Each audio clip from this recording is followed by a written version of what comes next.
danger, destruction, terror become the order of the day. And as it sickens, evil men arise from nowhere, take control of it, and propel it toward its death.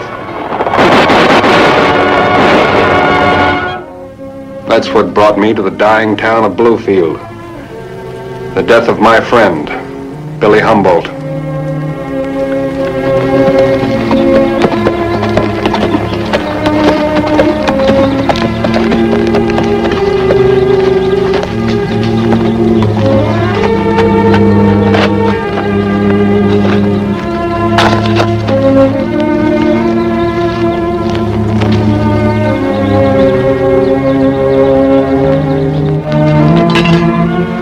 Late for the preaching, mister. So I see. Did you know old Billy? Yeah, I did a while back. How did he die? You're asking the wrong man, mister. Why is that? That's a question you better ask somebody else.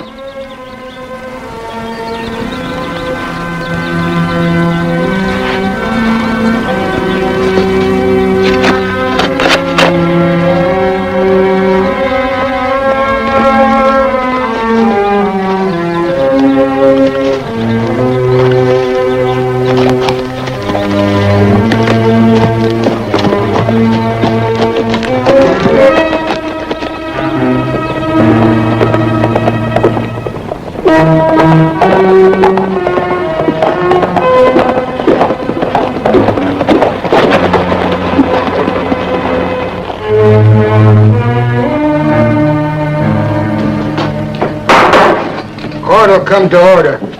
You the defendant? I reckon so. You're hereby charged with starting a fight at one of the poker tables last night. But, Judge, How do you plead? I was cheated. I was just standing up for my rights. Now, personal indifferences or observations in a game of chance is not the concern of this court. How do you plead? Not guilty. Are there any witnesses that saw the defendant start the alleged fight? I did. It's the opinion of this court that the defendant... I don't think I caught your name. Gavin Hardy. It's the opinion of this court that the defendant, Gavin Hardy, is guilty as charged. But, Judge, You're hereby fined $10. $10. And 2 bits. What's the 2 bits for? To buy the honorable court a drink. Court's adjourned. Could I buy the judge a drink? Well, I've never been known to refuse one yet.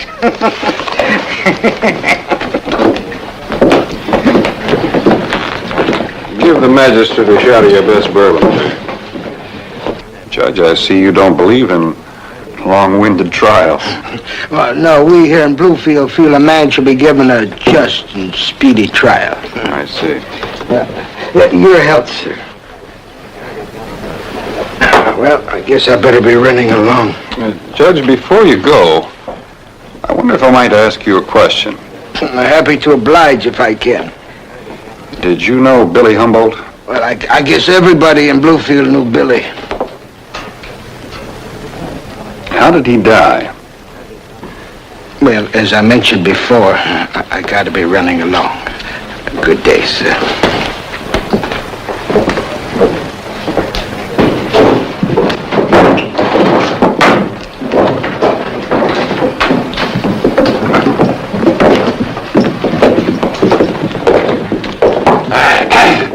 Bourbons.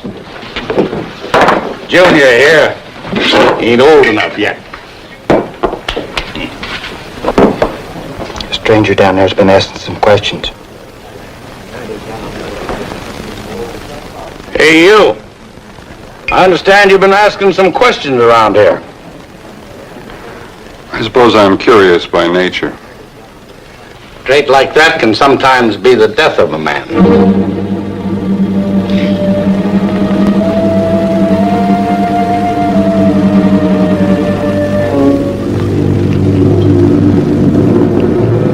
Mighty fancy guns, boy.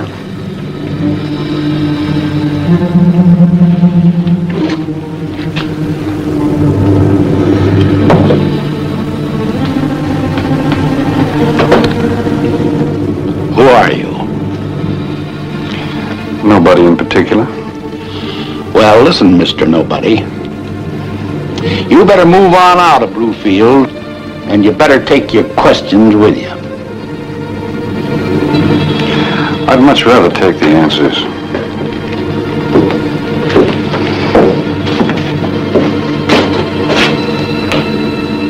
What's the matter with you, boy? Cat got your tongue?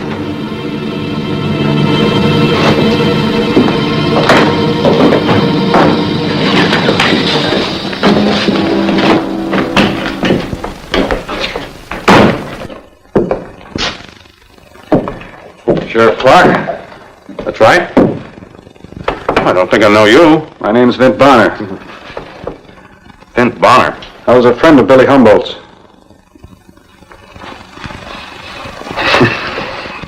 Pardon me. You know, there's a Miss Ulrich across the street always makes this lunch up for me. 15 years ago, if I'd known she was going to turn out to be a cook like she is, I'd have married her. Look, Sheriff, why is it every time I mention Billy's name, someone changes the subject? Why'd you come here? I'm an old friend of his. I knew he lived here. I thought I'd drop by and say hello. I was just in time for the funeral. I know. Well, I might just as well tell you now. You're going to find out sooner or later anyway. Billy was killed in a gunfight. Billy hated guns. He never wore a gun belt in his life. Billy worked in the claims office here in town. I guess he found out how Tom Cotter was getting some of the rich claims in this territory.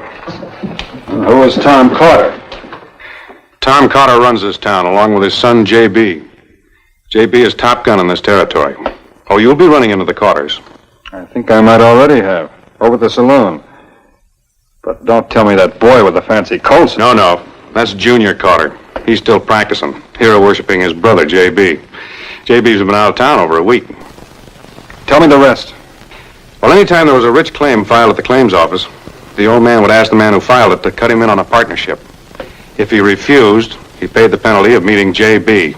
in a gunfight. Obviously, not many of them refused. Well, how did this tie in with Billy?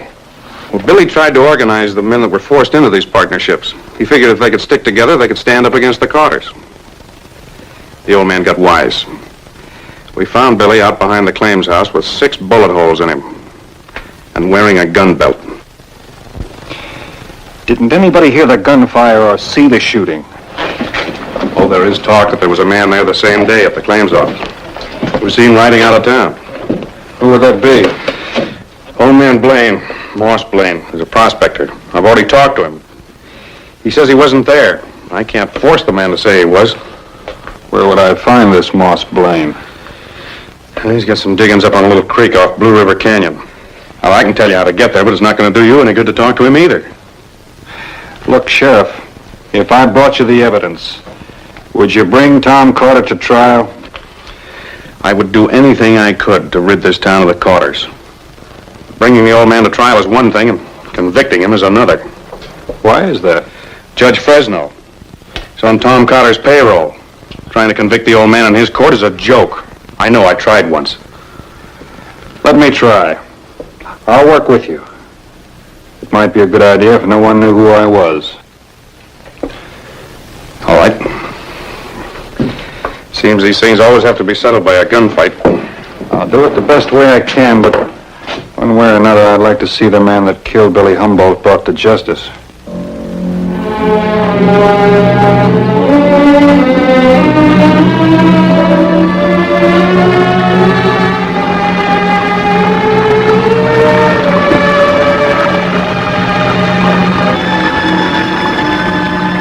You, Moss Blaine?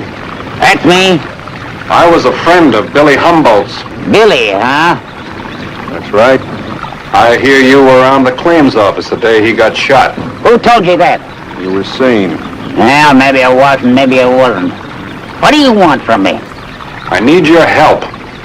I want to bring Tom Carter to trial. Your testimony could convict him. Well, Billy was my good friend, but there ain't nobody going to bring Tom Carter in. Not with J.B. around. You're wrong. I'm going to bring him in. I'm asking the sheriff to deputize me. When did you know Billy? Long time ago. We were boys in Arizona together. Billy talked about a boy that growed up in the town he come from. A boy that'd win all the turkey shoots from the menfolk. Man, now, he's still winning all the shooting matches. Not always for turkeys, though. That you? Bint Bonner? That's right, Moss. And I'd like to know how Billy got killed and why they found him wearing a gun when he never wore one in his life before. I'll tell you, Bonner. I'd have told him before, but it wouldn't been no use. Only got me killed. Up to now, Tom Carter don't know that I seen him kill Billy. How did it happen? Billy found out about all the men that Carter'd made to sign over half interest in their claims. He'd taken a paper around for the men to sign, so he could turn it over to the United States Marshal. I see. Well, Carter found out about it. I was just riding up to the claims office when I seen him and his 2 hired guns drag Billy out back. They didn't see me. He took all 3 of them to strap that gun on Billy.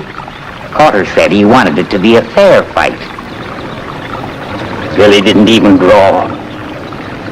Nothing an old man like me could do to help him. Carter shot him down in cold blood. The first shot killed him, and then he emptied the gun at him. Will you help me, Moss? Yeah. What do you want me to do? I want you to testify against Tom Carter. You better stay hidden up in these hills. I don't think he'd like the idea much. I'll keep in one hunk. I wouldn't miss that trial for a nugget as big as your fist.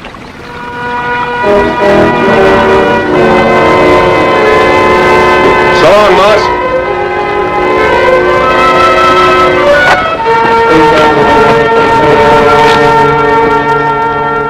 This'll be draw. Jacks are better. Well, what do you think you're up to, Clark? Oh, I know what I'm up to. Yeah? I'm putting you under arrest. You're going to stand trial for the murder of Billy Humboldt.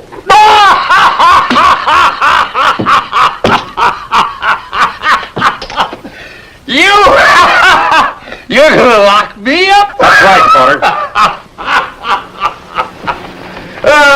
On your feet, loudmouth. You keep sticking your nose in a hornet's nest, Mr. Nobody, and you're gonna get stung permanent. Pa, let me have it. Oh, no. You're not ready, son. JB will be back in town tomorrow. He'll take care of Mr. Nobody for us. Pa, you're not going to let him jail you. Why not? Ought to be a very interesting trial, huh? You look like a gambling man. I'll lay you 3-1 I walk out of this courtroom a free man. What do you say, Mr. Nobody? I say let's get going. Pa, don't go with him. I can handle him. No one can. Look, I've had a belly full of you, Carters. You take your hands off those fancy guns or I'll put a hole in you, son. Now take them off. JB will take care of him, son.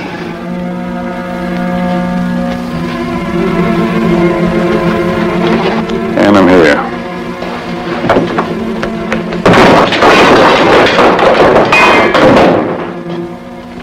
Now move. Keep a seat warm, boys. This won't take too long. I'll have my say before this trial is over.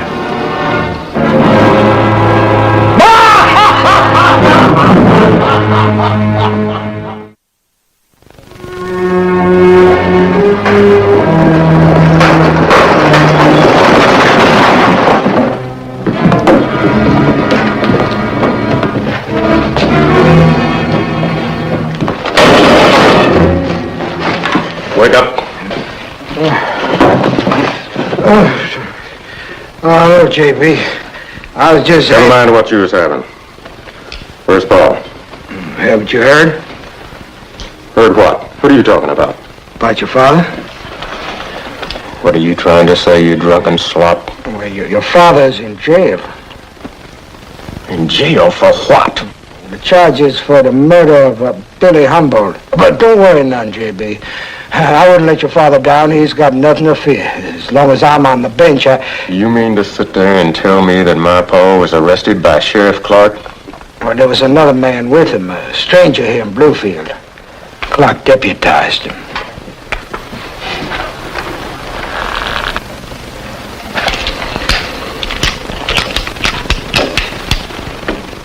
Where can I find this new deputy? I guess over to jail. Hey, JB. You let him arrest Paul. I guess you heard what happened. I just come from talking with Pa. Pa wouldn't let me call out the new deputy. He wanted to wait till you got home. Oh, I wanted to take him out, JB, and I'd have done it just like you showed me. Only Pa wouldn't let me. Wait a minute, JB. Pa doesn't want you to do nothing yet. He wants to stand trial. Then when he gets let out, they can't try him again no matter what they find out. Isn't that right, Judge? They call it Double jeopardy. That's right. And after the trial, Pa says that new deputy's yours, JB. All yours. All right. I reckon Pa knows what she's doing.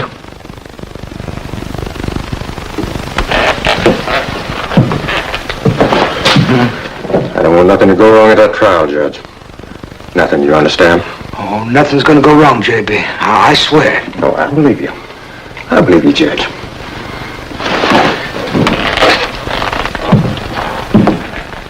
Well, now, I don't guess it'd do any harm to go and have a little talk with that new deputy, would it? I'll go with you. He's over. No. You stay here and get him sobered up. And you better stay sober until the trial, Your Honor. Be careful, JB. Nobody knows who he is. Talk is he might be a big-time gunfighter. Good. The bigger time he is, the better I like it.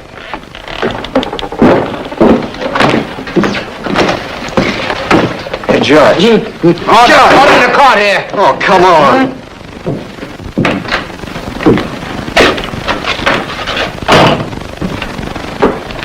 You the new deputy sheriff? That's right. I'm J.B. Carter. Somehow I figured you might be. What are you reading, deputy? Book of poems.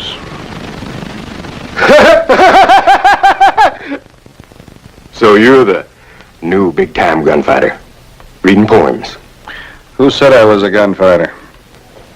Folks around here just guessing. I kind of hoped you was. Not much fun whipping ordinary gun hands. If you want to see your father, you're going to have to take that gun off. Don't you be giving me no orders, deputy. Or else I might not wait until after the trial to kill you. Oh, you going to kill me? You know where I've been, deputy, this past week? I rode all the way over to a little town 100 miles from here just to meet a man who's bragging he's faster than I am. His name's Clell Pierce. You probably heard of him. They give him a real nice funeral. You're a good-sized man, deputy. I just hope you'll fit in that grave up on Boot Hill, next to Billy Humboldt.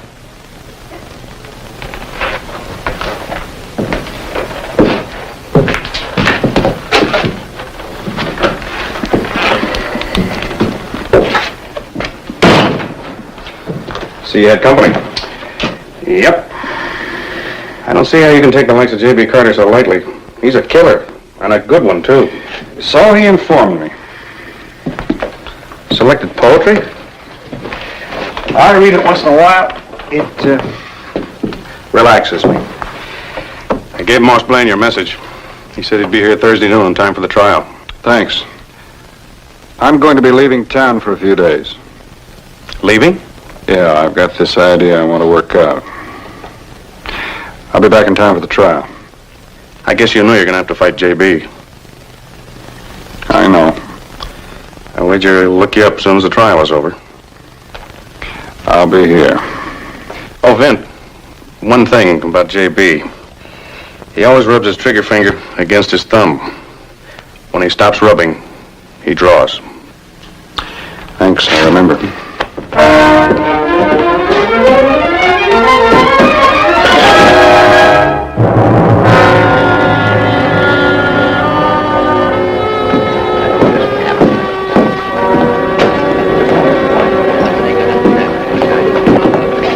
You two, go to the end of the bar.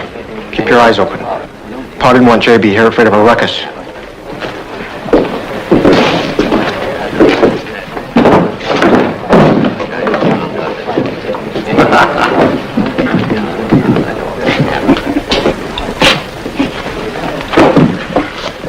Where's Judge Fresno, Clark?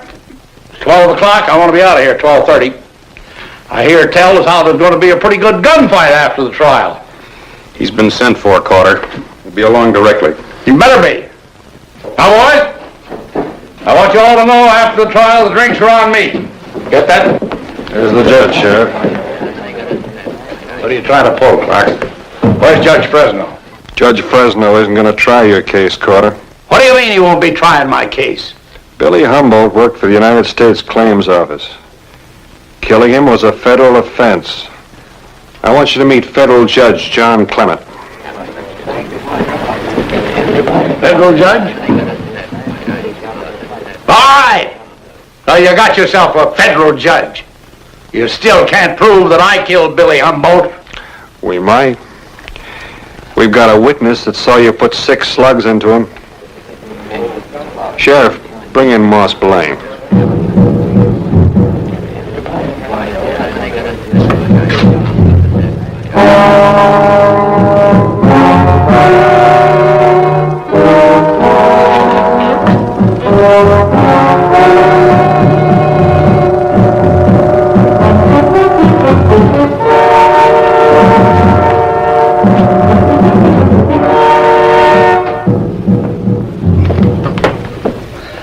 So, you think you got it all figured out, eh, Mr. Nobody? What's the matter, Carter? You afraid to stand trial in a court that you don't own? I'm walking out of here. And anybody tries to stop me will be a dead man. You're not going anyplace. I got 3 guns on you, and you got the belly to tell me I'm not leaving here? Maybe you ought to look again. I wouldn't do that, son. I just hope one of you tries it.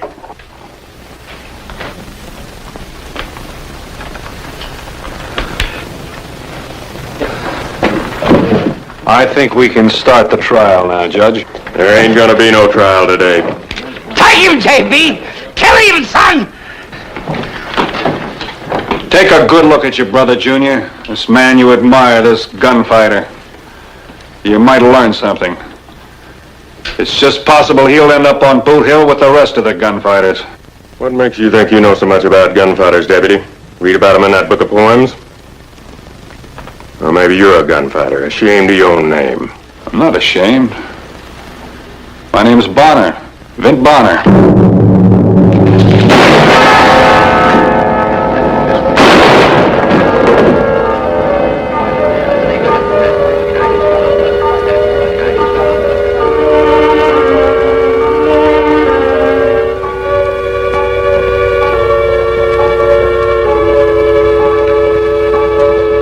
Court to order, Judge.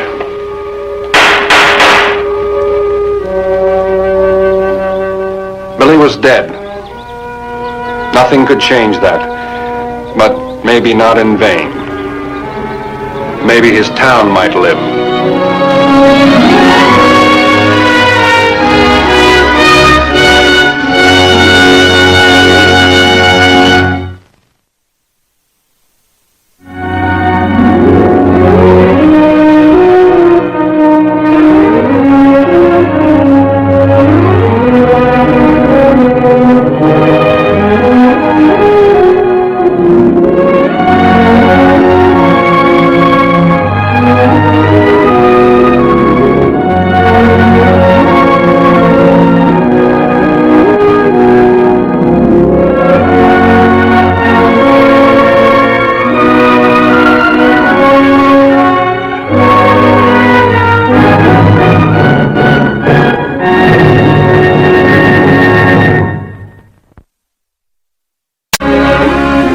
On the trail days on end, a little of the desert loneliness seeps into a man.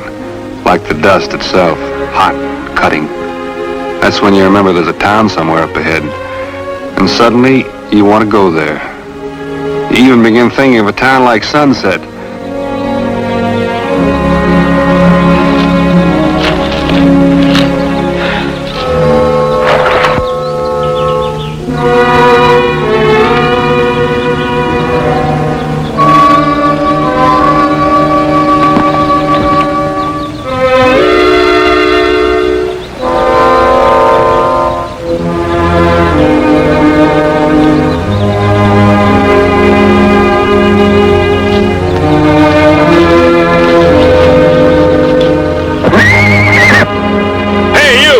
from my horse.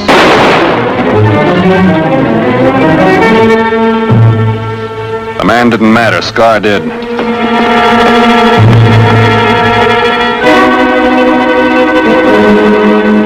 I shot wide.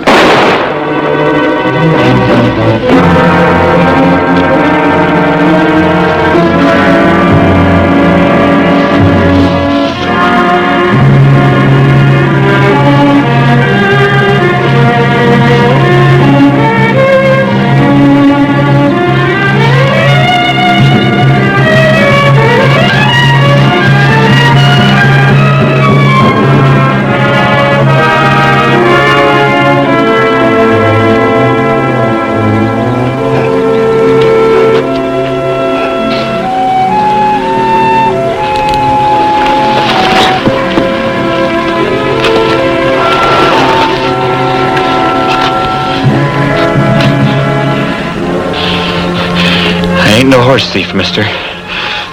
Honest, I ain't. Well, not a very good one anyway. Here, let me see that. No. Well, it's better dying out here on the desert than getting caught.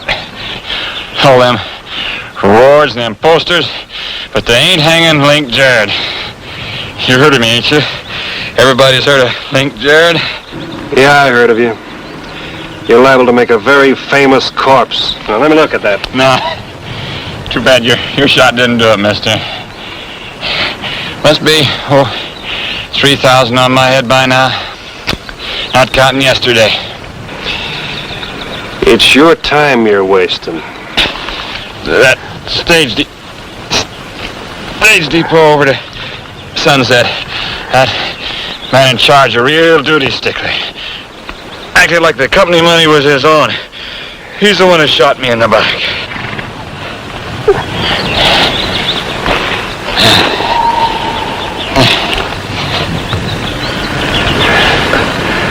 How'd you get way out here without a horse? It's 20 miles to Sunset. Had a horse. He broke his leg stumbling over a prairie dog hole. You know, it's a rotten shame, mister. Happened to shoot a horse. You're making me cry, Jared. Come on. Give me your arm. Where are you taking me? I'm taking you to Sunset. See the doctor. Sunset? They got a posse on my trail. They'll lynch me for sure. I swore nobody's ever gonna lynch me. Nobody's gonna lynch you, Jared. Your word on that? My word. All right. You gotta give me your word on one thing more, mister. What's that? You gotta believe I ain't no horse thief.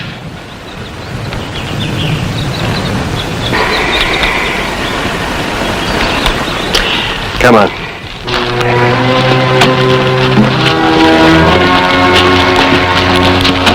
Get your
The last I heard, you were in Laramie.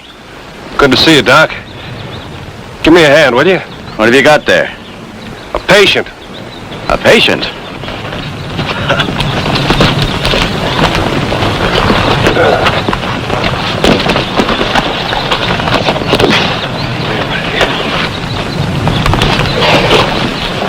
Lucky I ran into you. He stopped a couple of bullets. Maybe you could get him out and patch him up. Who did it? I found him this way. Oh, you know Wes Flagler. I know, Wes. Eva Grant? The young fella's new since you were here. He snaps Bronx at the Bar V. Evan Case. Man in the back is Mr. Martin. Just call me Gopher. I'm new most everywhere, because I just keep traveling all the time. That's far enough, Flagler. What call you got being so upshot with me? I think maybe you know. Know what? This man's Link Jarrett. I gave him my word I'd see that he got to a doctor and that he got a fair trial. There's not going to be any necktie party. It's Link Jarrett, all right. There's no mistaking that face. He's a foul, murdering animal. What's so funny? Well, we just come from one lynching, Bonner. What? No sense in running a good thing into the ground. That's right, Vent. We were just on our way back to town. You mean you weren't looking for Jarrett? What'd give you that idea? We was looking for Gene Carley. Well, we found him. What about Carley? Well, you remember him, don't you? Robbed Jet Hill's general store a couple of years back. Almost killed the old man. I know, but... He broke jail last week, went over to Marshalltown. Showed up in Sunset yesterday. Tried to hold up the stage depot. He killed Sam Foster doing it. And you strung Carley up for that? Well, not too high. Just a couple of feet off the ground. We found him hiding in a cabin over by Walnut Creek. Drop of liquor? Doc, were you a party to this? I came along to see that everything was done in a reasoned and decent way.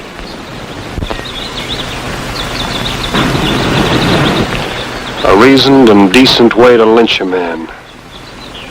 There wasn't no doubt about his being guilty. That's what you're driving at, mister. And seeing as how they ain't got no judge over at Sunset, and we'd have had to wait till fall for a formal hanging, we sort of speed things up a mite. Well, I don't know what I can do for him. He's not worth saving. But you doctors had some sort of an oath about saving people's lives. Whether they're worth it or not. Well, if I'm going to do anything for him, you got to build me a fire. I'll need a few other things. I haven't got my bag with me.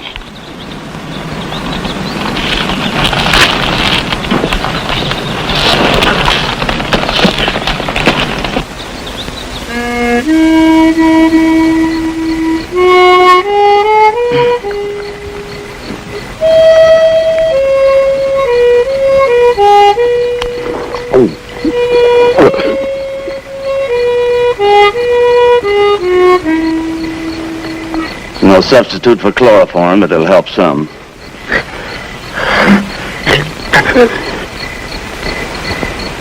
Unbend and rest yourselves, gentlemen. It'll take a little time before he's good and numb. What a crucifying waste of good whiskey.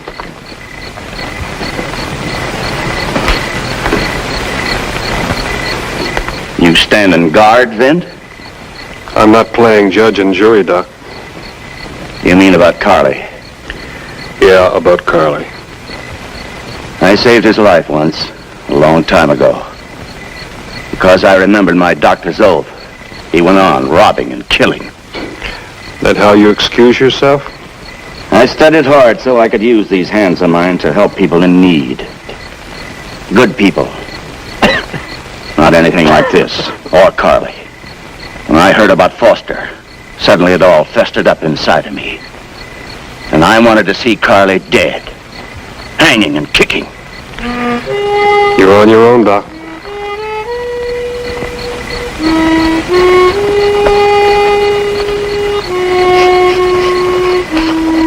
I'm waiting for the time you dig one last hole, Gopher. For yourself. Never can tell where you're gonna strike color. Lord cooks in queer pots his wonders to perform. Gold is where you find it. Any old place. Muley old button. When you was talking up this necktie party, you give me to think there was a reward out on this Carley fella. Was you speaking the truth? That's why you're out doing your civic duty, Mr. Martin? For the reward? When a hill rat like me gets a feeling he's gonna strike it, he's gotta have a stake fast. Well, I got that feeling about a place up Manitoba way. Only I ain't getting no younger. I gotta get there. I gotta get there.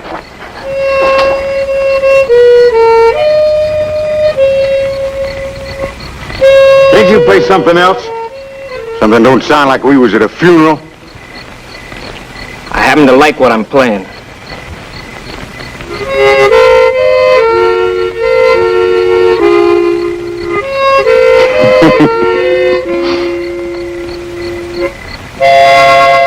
You know what's eating him? He was building a stack to a Nestor gal, and she went and throwed him over.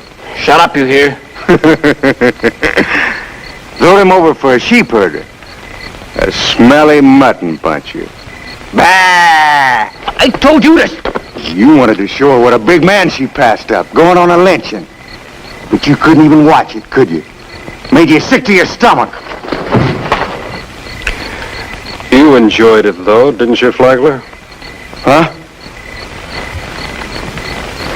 I didn't mind none. I'm gut sick of guys like Carly going around taking what they want, getting away with it. You gotta make an example of her before you know it, nothing will be safe. Man's ranch, his family, nothing.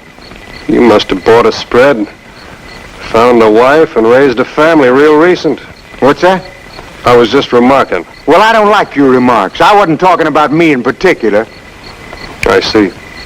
Fact is, I don't like your whole snuffy tone. You've been running off at the mouth like a prairie preacher ever since we met up. Hey, Vent. You got Jarrett's gun? Why? I need it.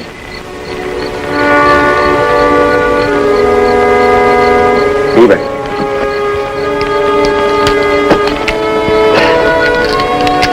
Keep this barrel in the fire. I've got to go into his back after that bullet. I'll need that to cauterize when I'm through.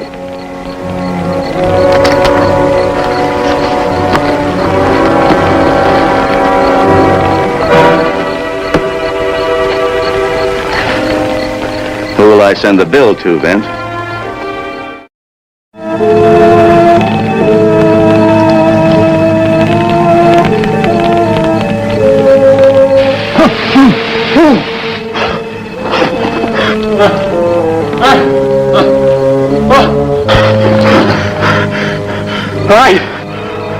I robbed a state depot, and I killed a dumb duty stickler, but he had it coming, and I ain't hanging for it.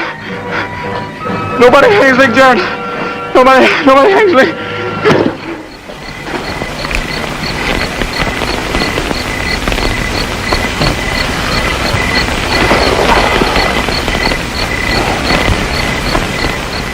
That true, what he said about killing Sam Foster? Man doesn't confess to something like that just to hear himself talk. Then we lynched an innocent man. Didn't you, Vent? Yeah, Doc, I knew. Why didn't you tell us right off? You'd already lynched one man. If Jared never got back to Sunset alive, nobody'd know about your mistake. I didn't feel it was fair to put you in the way of temptation. Nobody has to know now. Do they, Doc? You'll still do your best, won't you?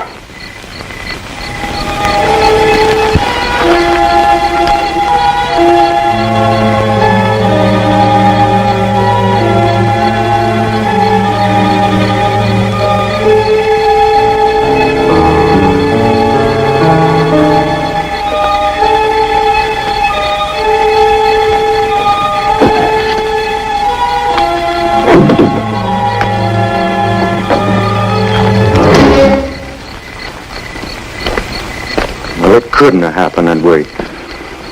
It just couldn't. We was right. Nobody knows nothing. The Lord cooks in strange pots. Maybe Jared was making that all up. Everything he told you. How do you know about the robbery at the depot? Well, he might have... Well, I don't know.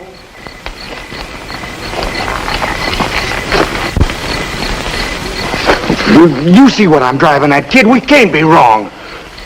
Can't we? Look, now we know Carly broke jail. And then somebody said they seen him in Sunset yesterday. Yeah, it was Paul Trimble said it. And then we picked up Carly's trail right at that stage depot, didn't we? And that trail led right to that cabin on Walnut Creek where we found him. He admit to the robbery and the shooting? You don't expect a man to admit a thing like that when he knows there's a rope waiting for him, do you?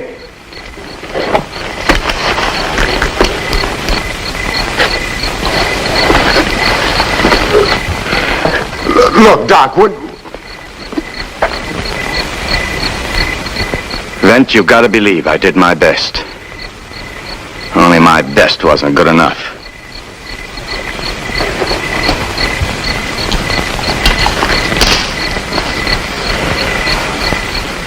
I will prescribe regimen for the good of my patients, according to my ability and judgment, and never do harm to anyone. I will preserve the purity of my life and my art.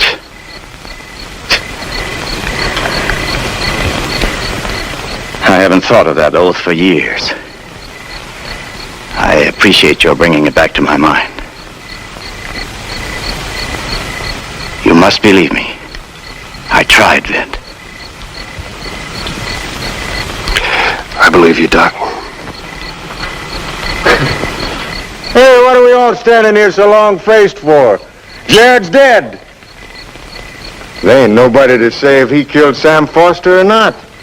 Nobody. Nobody except you.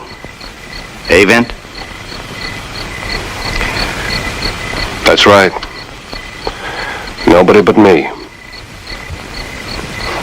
Now, wait a minute, Barner. You're a reasonable man. I try to be. Well, maybe we did go off half-cocked. Suppose we did even overstep the mark a little. That what you call it? Overstepping the mark a little? All right, we're sorry.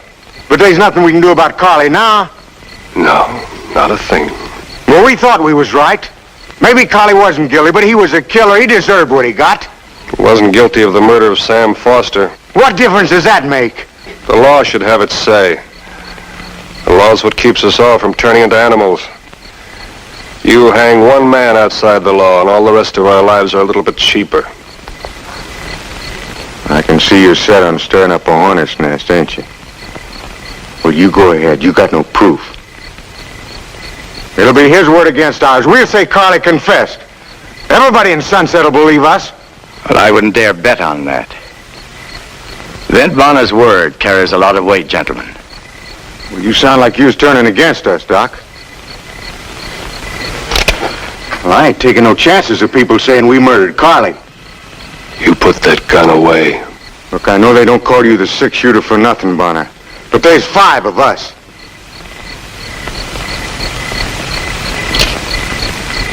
Five? You sure?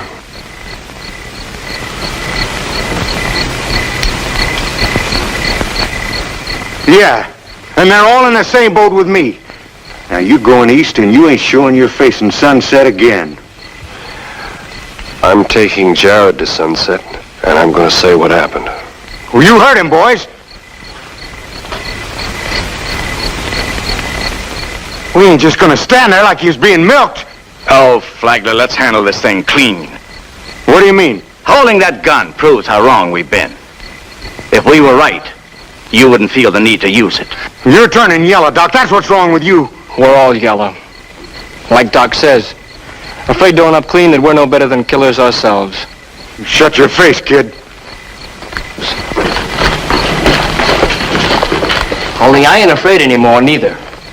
Just like Doc. Me? I only know one thing. Ever since this happened, there's been a stink hanging over me, like the smell of a rotten swamp. It's gonna be kind of hard getting used to myself.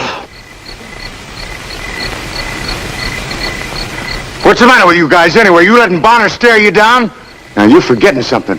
I didn't drag you out after Gene Carly. You come on your own. You was all puffed up like good citizens doing your duty. We listened to you, Flagler.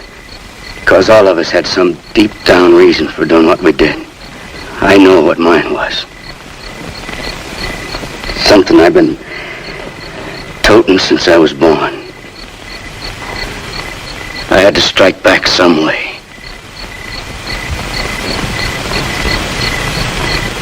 At somebody.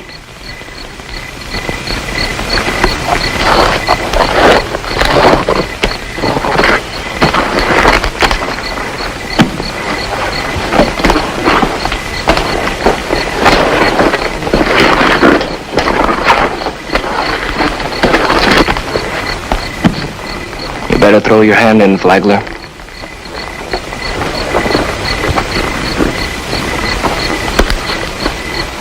If I get out of this, I'll be heading for Manitoba, Mr. Flagler.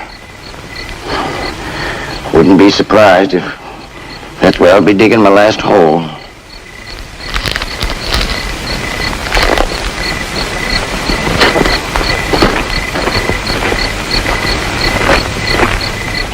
Yellow! Yellow, all of you!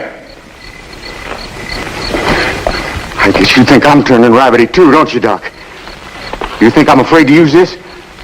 I could gun Bonner down and you'd all be in it with me. Now, how'd you like that? Flagler, you were born to be a failure. That's your deep down trouble. There's no reason to believe you'll be a success with that gun. I'd feel better going in and facing up to this with you, Doc. You coming? I'm going to stay here and help Bonner with Jared. Thanks. I think Flagler will help me. This is the only kind of help you'll get from me. I'll meet you in Sunset, Vint.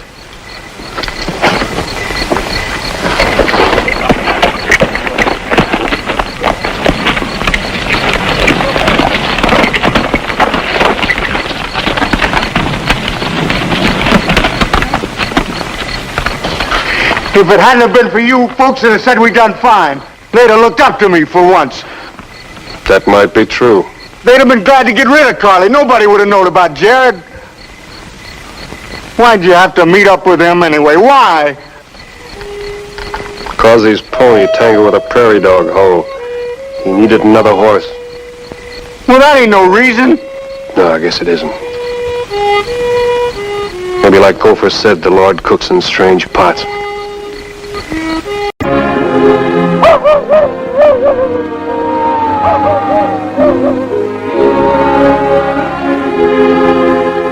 It was one of those nights when the moon was so bright a man had trouble getting to sleep. Besides, I'd had a vague feeling the last hour or so that I wasn't the only one camping in the draw. Scar was acting rather spooky, just to let me know I wasn't overly happy about things. If there was someone there, he was managing to keep out of sight. Well, he could come out or he could stay put. Either way, I'd be ready, and I wasn't going to lose any sleep about it. I could see something now. A shadow.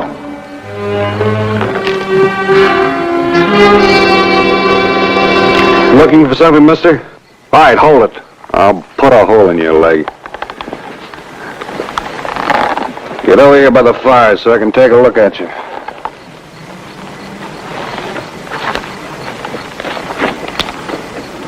Well, you're just a boy. Aren't you kind of young to be roaming around the country this time of night? I ain't so young. 14, 15? I'm only 13. You're big for your age. What are you doing here? Got as much right to be here as anyone else. You haven't got as much right to be stealing my grub. I didn't steal any. That's what you were fixing to do, wasn't it?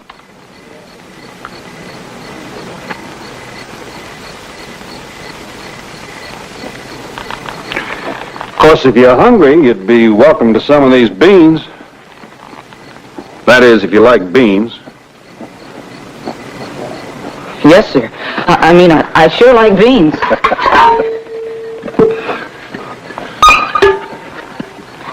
What's your name? Rink. You run away from home, Rink? What makes you say that? Well, you're 20 miles from the nearest settlement, and you're not out here just taking yourself a walk. I ain't going back to Crescent Hill. Crescent Hill, that's your home? Yes, sir. I ain't going back, that's all. Eat your beans.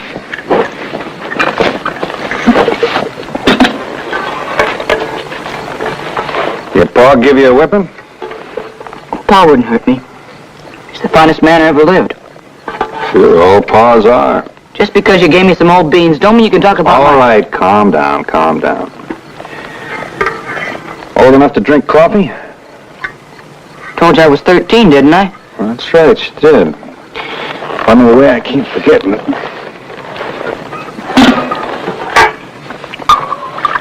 I'm headed for Petersville to find Pa. He said when I was old enough I could join up with him. Well, I'm old enough now, ain't I? Looks like you are. How come you haven't been with him all along? He moves around a lot. I've been living with Aunt Aggie and Uncle Ray ever since Ma died. But that ain't the same as being with your own Pa. No, guess it isn't. That's why I'm going to Petersville. Aunt Aggie got a letter from there last Monday. I heard her and Uncle Ray talking. But when they saw me listening, they shut up. They don't tell me nothing about Pa. So I'm gonna find out for myself. Well, since I'm headed for Petersville, too, I can't see any reason why we shouldn't travel together, can you? No, sir. And if we're going to be traveling companions, guess we ought to know one another. I'm Vint Bonner. Vint Bonner? That's right, son. Mr. Bonner, if I'd have known who you was, I didn't mean to talk... Don't worry about it, son. Mr. Bonner, I wonder what I mean is... I've heard folks talk about that six-shooter of yours ever since I was a kid. Oh. Sure, as long as you don't fire.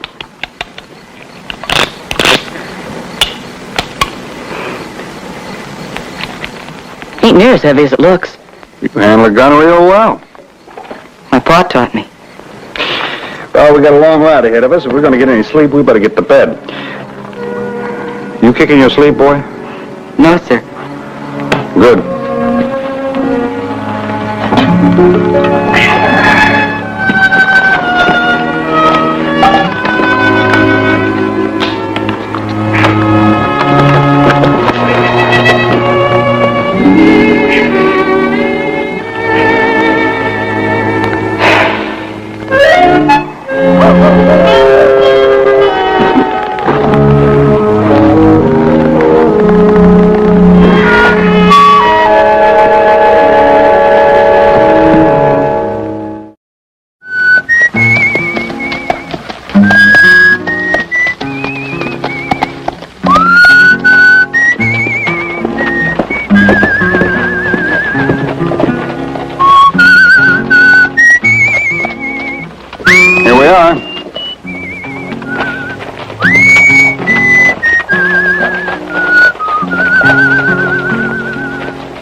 What's the matter, boy? Mr. Bonner, I ain't never been in a hotel before. That's always the first time, Ring. Come on.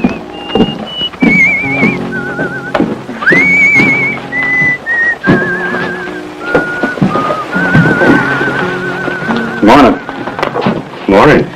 You got a room? Yep. Room for two, still $50. Yep. Oh, here you are. Which room is it? Number 5 is empty. Is it 6? No, it's 5. What's your pledge?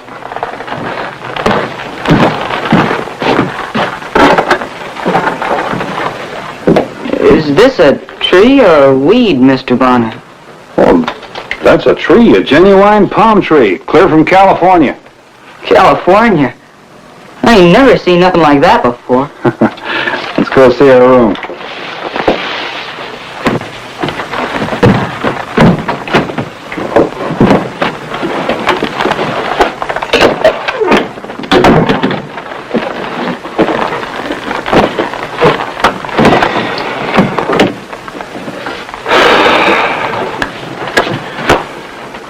What's the matter? Don't you like it? Like it? It's elegant. Well, good. Make yourself comfortable. Lie down if you want. I gotta go out for a little while. Where you going, Mr. Bonner? I gotta go pay the sheriff a little visit. Sheriff?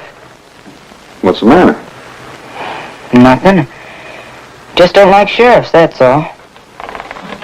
Well, don't tell me they've been giving you trouble lately. No. Just don't like them. Well, I suppose there's good and bad sheriffs like everything else. But if your pa's in Petersville, then Sheriff Jay's most likely to know where to find him. So...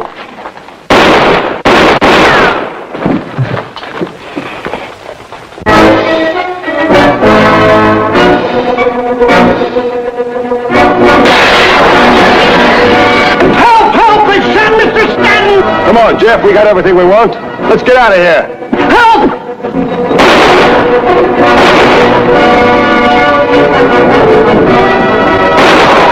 Rick, you stay here.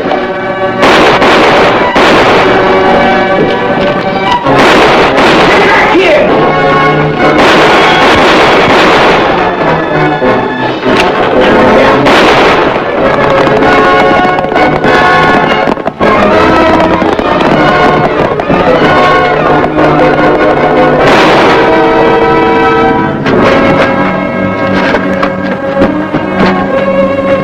Just take it easy, Brownie. You're going to be all right now.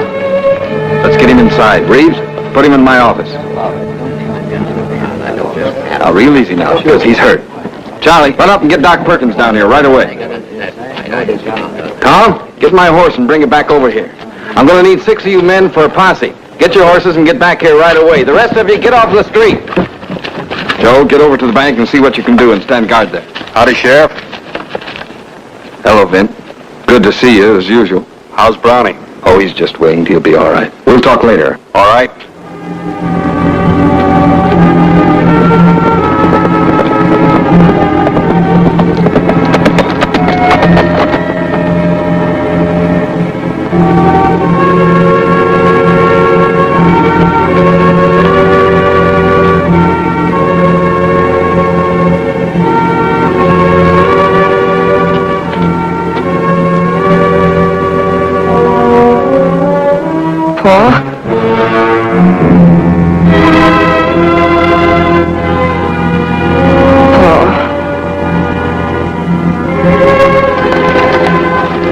All right, let's go.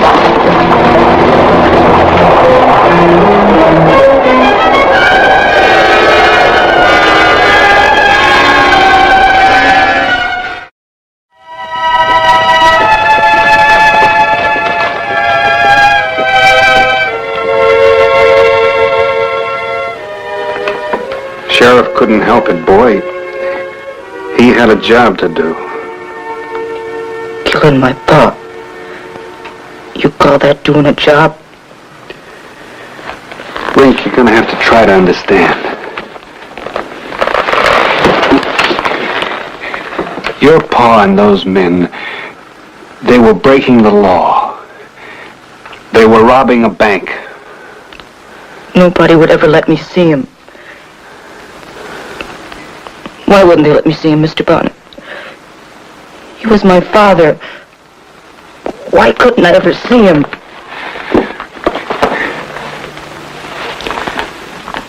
You're a man now, Rink. You're gonna have to learn to act like one. It sure killed my father.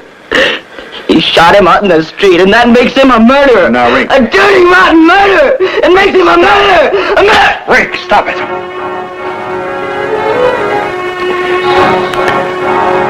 I'm sorry I had to hit you, Rink. Why should you be?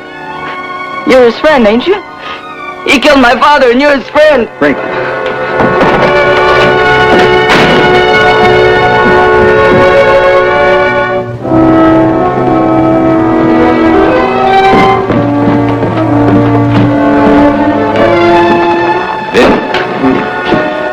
I'm sorry about that Larkin boy. I was just going out looking for him. Just wish it hadn't happened that way. You couldn't help what happened out there any more than I could. What about the rest of the gang that took the bank? Turned dark on us. We lost our trail. We'll pick it up again at daybreak. You, explain things to the boy? I tried. I'm afraid I didn't do very good. He took off a while back. Well, do you know where he went? No. Ed,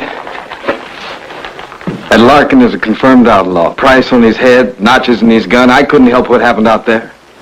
I got a job to do. I know you got a job to do, Sheriff. How'd I explain that to his son?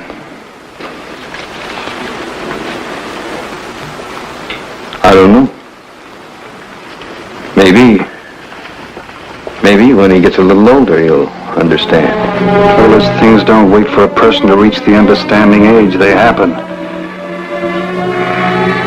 Whether he's ready or not.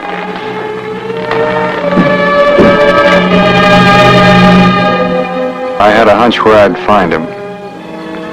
It was a hill out at the south end of town where they buried men like Jeff Larkin. Men who lived and died by the gun.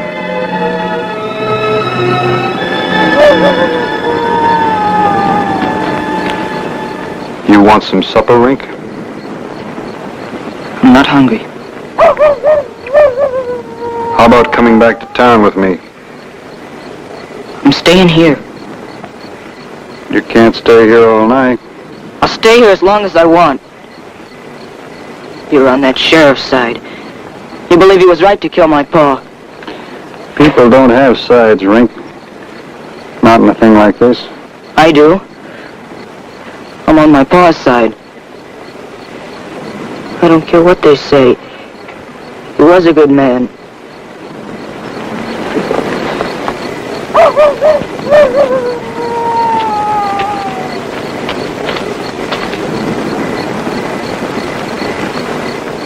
Maybe with you, your father was different than with other folks. Maybe with you, he was good. I'm gonna make it up to him. I'm gonna get even with that sheriff. Here, Will you let me alone? Just stop John and let me be. All right.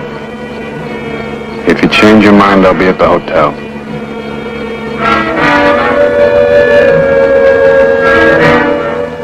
I didn't get much sleep. I kept expecting Rink to come back.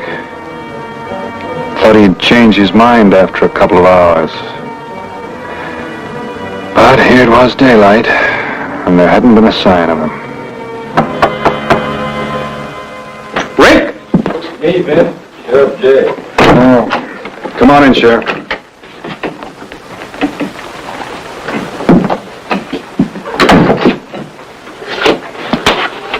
Boy's not with you. No. I haven't seen him since last night out by his father's grave. Why? Something the matter? Thompson's store was broken into last night. No money stolen, but there's a revolver and some bullets missing. Oh. I found some boot prints outside the back window. Not quite man-sized boot prints. They left a real clear trail. Too clear. Almost as if who left it intentional.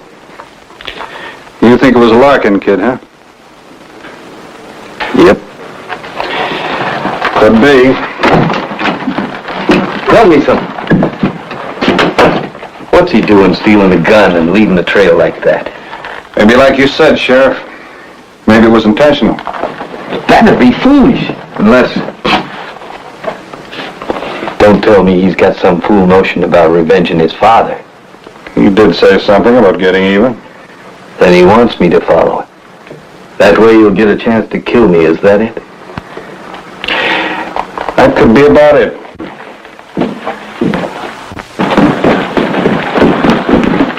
Ed, Jeff Larkin ain't the first man I killed, and he's deserved it more than most. But killing him didn't solve nothing. It just turned his boy bad. What are you going to do about it? What do you expect me to do? Go out there in the hills and shoot it out with a 13-year-old boy? I got one at home the same age. And if that Larkin kid was standing right there in the door covering me, I couldn't shoot him. I just wouldn't be able to shoot. You'd shoot. Nothing else you could do. Which way'd the trail lead? canyon.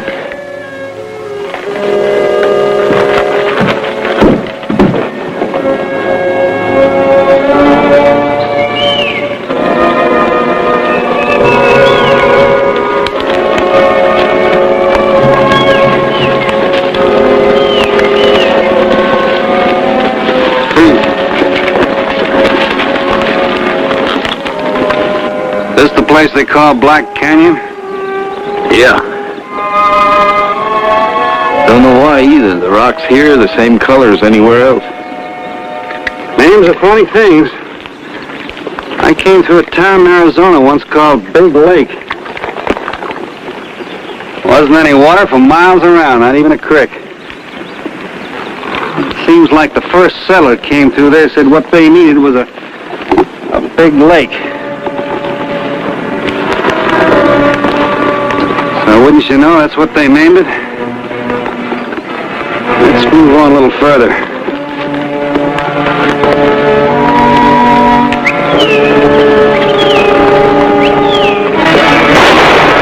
Don't move or you're dead.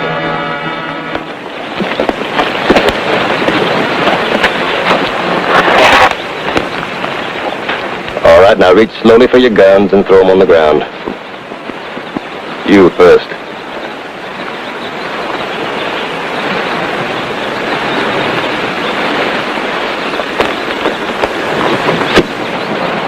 Now you.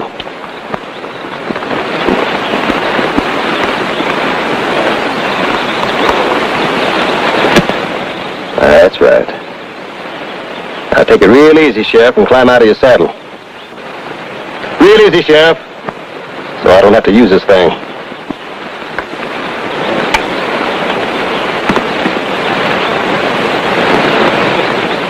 That's the way to do it, Sheriff. Now you do the same.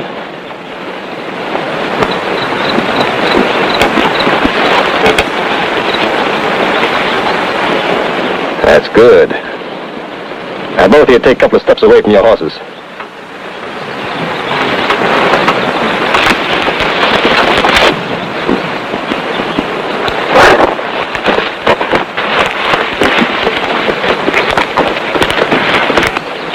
Who are you, mister? Name's Bonner. Clint Bonner. Clint Bonner. Yeah, you're supposed to be pretty handy with a six-shooter.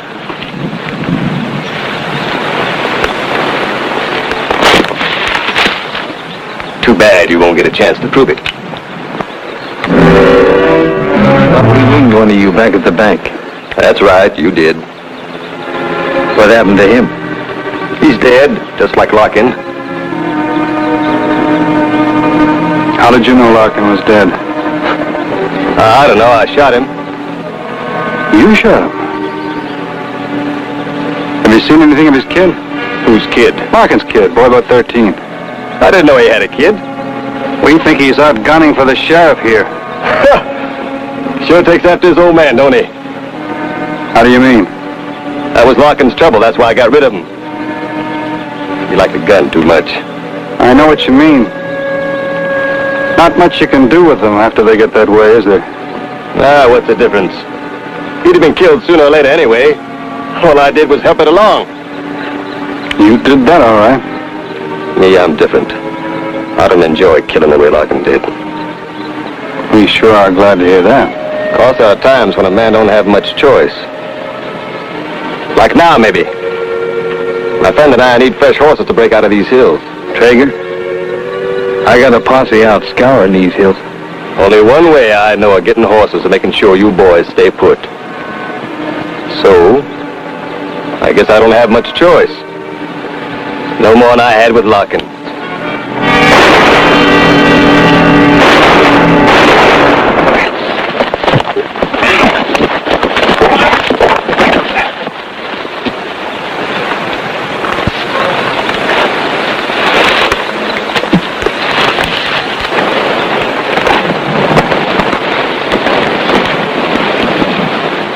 Hello, Mr. Bonner. Sheriff? Hello, Link. You been up there behind that rock all this time? You seen me there, didn't you, Mr. Bonner? He knew I was behind that rock. That's why he kept him talking about my pa. I saw something. I was sure hoping it'd be you, Rink. I'm glad I heard what he said, Mr. Bonner. Otherwise, I would have never known the truth about my pa. I'll take this. I'm awful sorry, Mr. Bonner. I'm sorry, Sheriff. That's all right, son. We're mighty beholden to you. Get down over there where I can keep an eye out. You handle the gun real good. My pa taught me. I still can't believe he was that kind of man. He was always so good to me. Well, maybe someday we'll understand that better. You ready to go home? You two go on. I'll take care of things here. Well, there's still a little matter of the hardware store, isn't there, Sheriff? Well, I can take care of that. Place the boy in your custody.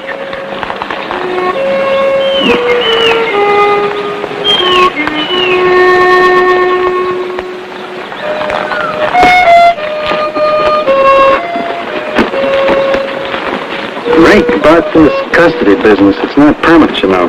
Only till they get you back to your Aunt Aggie's. Maybe you'll get along better with her from now on, huh? Yes, sir.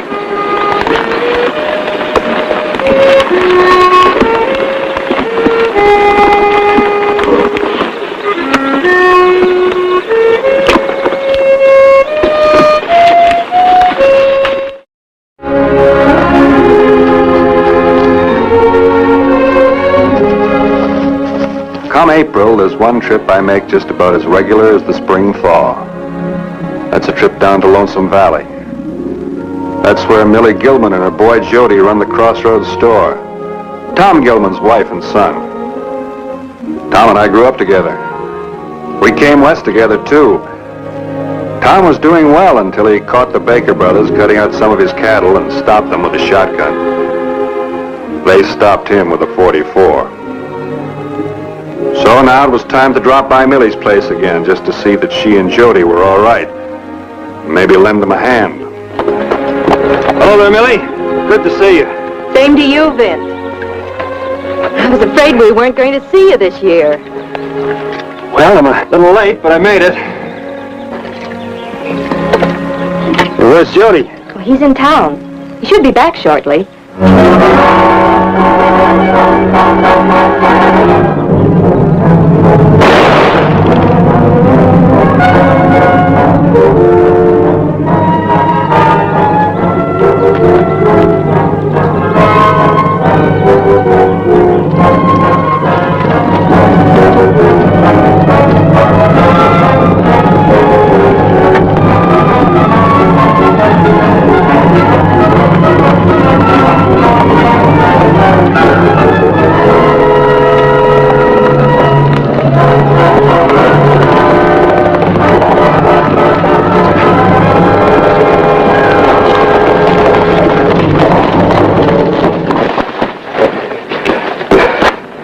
Jody, you know better to treat a horse like that. Your pa taught you better, so did I. I'm sorry, Van. I wouldn't have pushed Red like that if I didn't have to. But I had to make tracks. I just killed a man. You what? Killed him. I mean, I didn't mean to. I wasn't mad or anything. Who did you kill? Shorty Burnett. Jake Burnett's boy? Why didn't you pick on one of the James boys? Ben, I wasn't aiming to. I just kidding him about a girl, and he took it personal like. So we went behind Morgan's barn, and first thing I knew, he drew on me. That explains everything. I don't know how it happened. He's so fast. He drew, and I drew, and I beat him. I see. Shorty, he's faster than a lot of men, but I outdrew him. He went for his gun, I went for mine like this. You young fool. Don't you know you can't settle anything with a gun? I ain't a kid no more. You got no right to tell me what to do. I killed my man. Jody! You certainly did.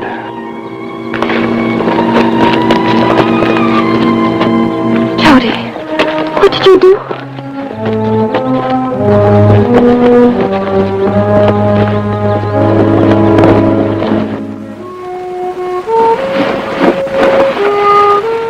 Do you know what you're doing, Jody?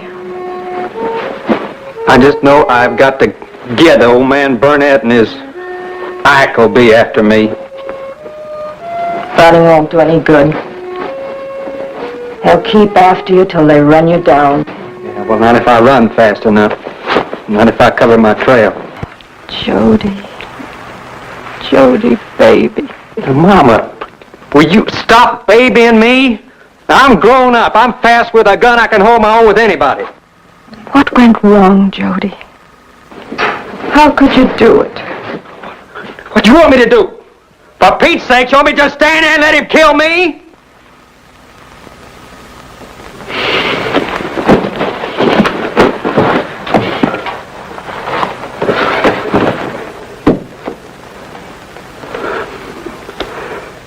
Well, I'll send word to you when I get where I'm going. Oh, Jody, Jody, where are you going?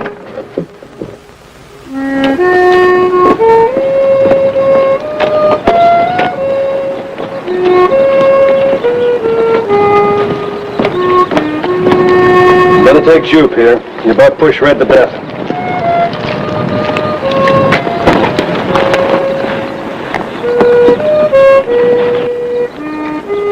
I don't like to give you this, but I suppose you'll be needing it.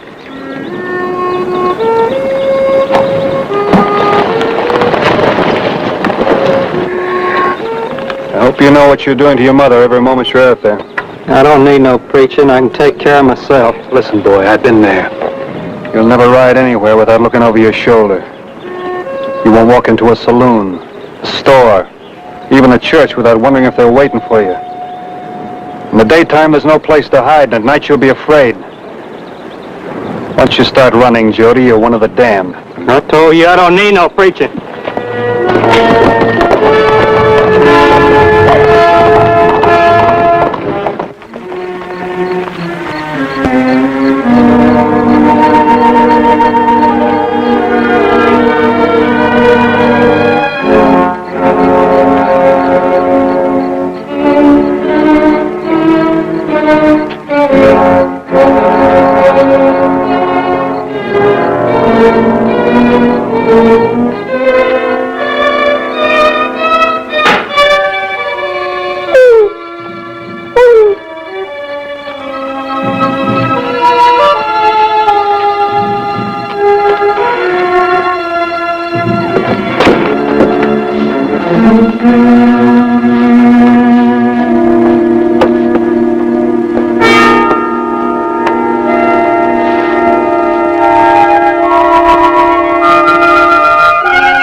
You surprised me. I wasn't expecting you.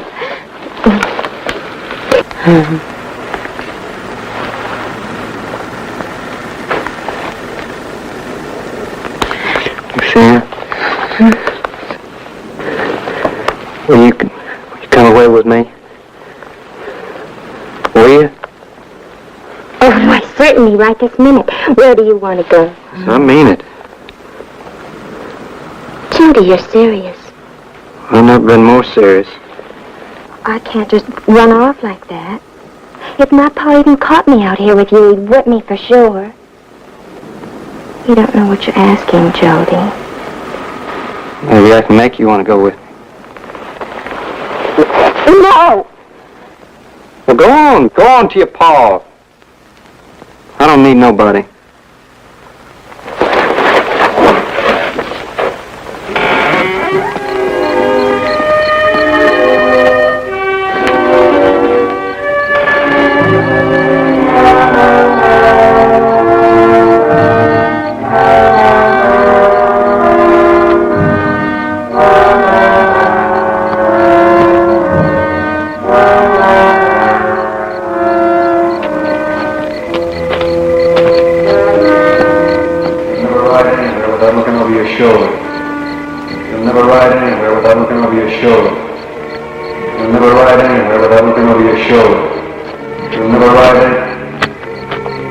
Once you start running, Jody, you're one of the damned.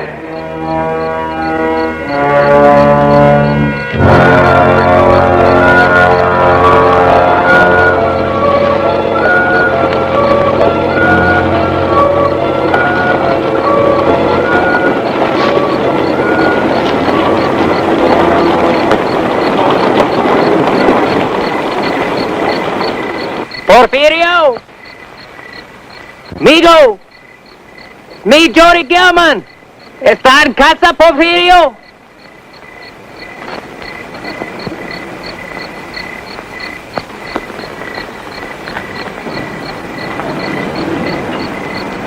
Porfirio? Hey, me! Hey, Jody Gilman! Jody! Jody, muchacho! Why do you wait so long to come visit Porfirio? Go inside, hijo. I'll take care of the horse.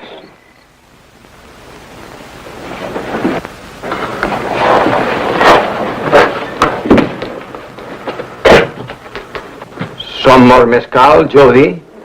It keeps a man warm. I can't stay here, Porfirio. It's trouble. Yeah, I killed a man.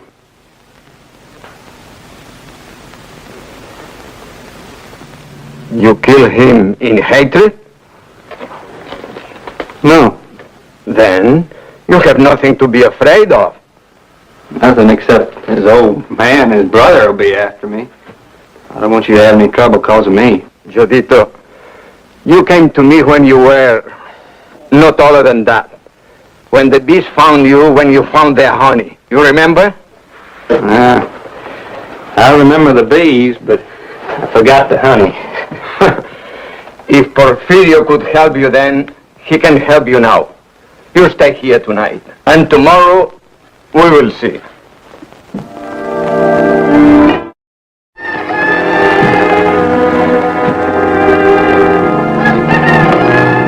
You could have helped him. Billy Jody's facing a man's problem. He'll have to face them all the rest of his life. Maybe I could take care of this one, but who'll take care of the next? First Tom, now Jody. All because of guns. I hate guns.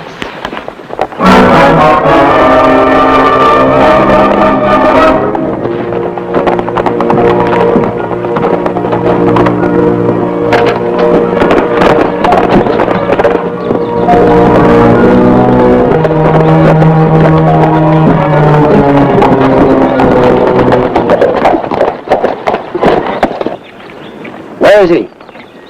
That sidewinder who killed my boy. Right out of here, Burnett. I'm sorry about your boy, but it was a fair fight. I'll show him a fair fight. Shut up, Ike. Listen here, Bonner.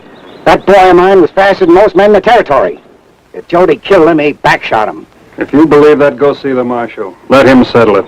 Yeah. No Burnett goes crying to any marshal. I'm asking you again. Where's the boy? Let me find out, Paul. I'll get it out of him. Don't be a fool. He'd just soon gun you down as look at you. Now listen to me, Burnett. Both of you. That boy of yours was a bully, and he finally got what he was asking for. You come here looking for a killing. If you don't ride out of here, there's gonna be some. I can't put it much plainer than that. He murdered my son, Bonner. I'm gonna get him for that.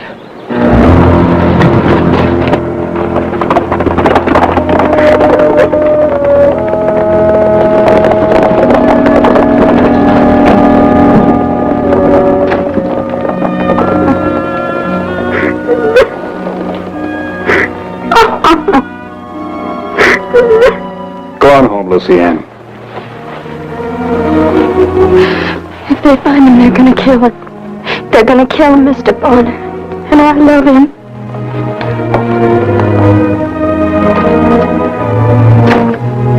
And he's my baby. He's all I have.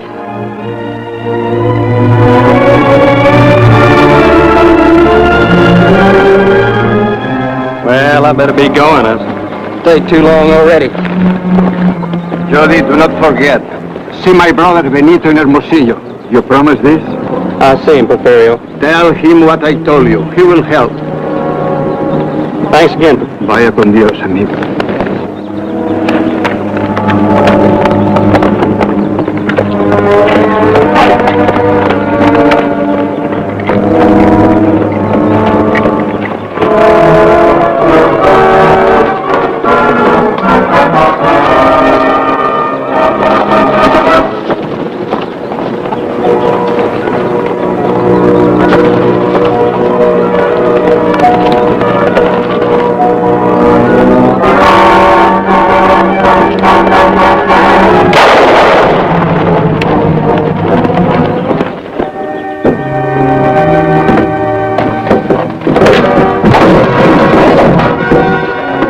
Where's the boy? You might as well tell us you've heard him. We'll find out anyways. I have no boy.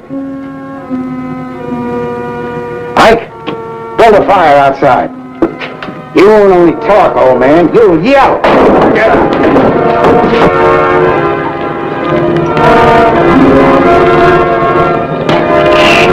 About ready, Paul.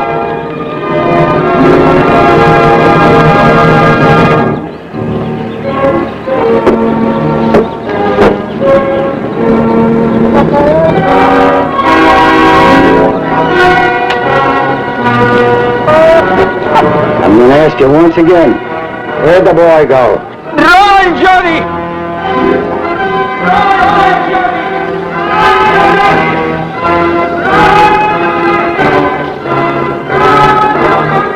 Porfirio.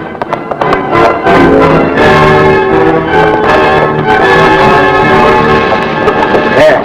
Leave it to me.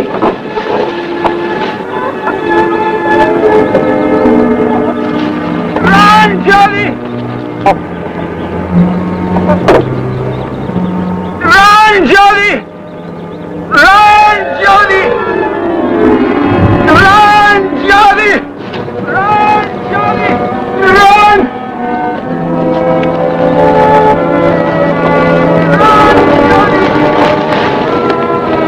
Run, Johnny! Run, Johnny!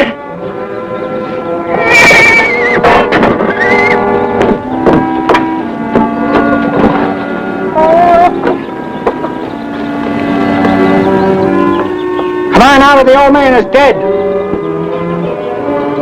Lynette, I'll make you a deal. You let Porfirio go and I'll come out.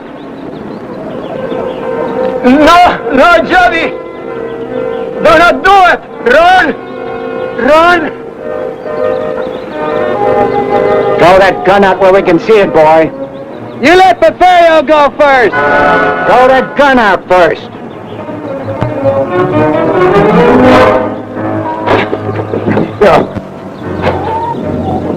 You'd like that, wouldn't you? If I shot you, the kid could take off.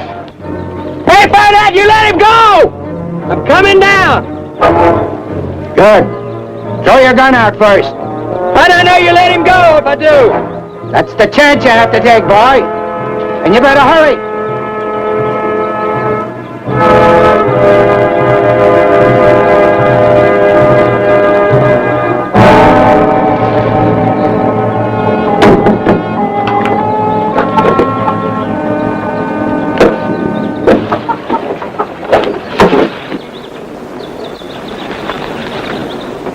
See, boy?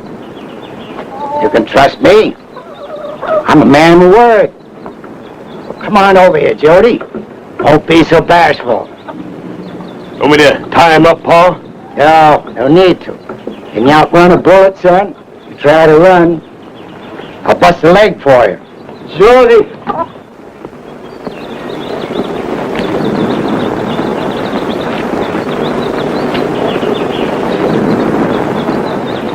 Ike?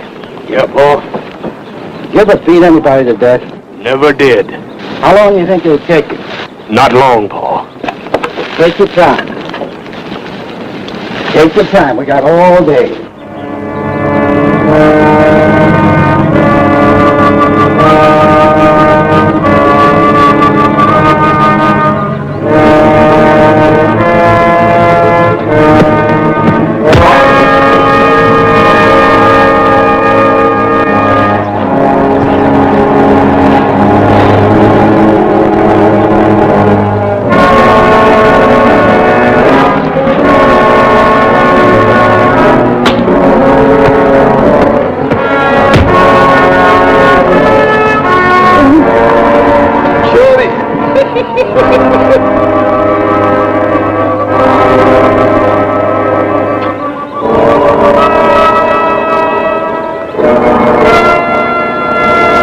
Come on, boy. As long as you're breathing, you're still alive.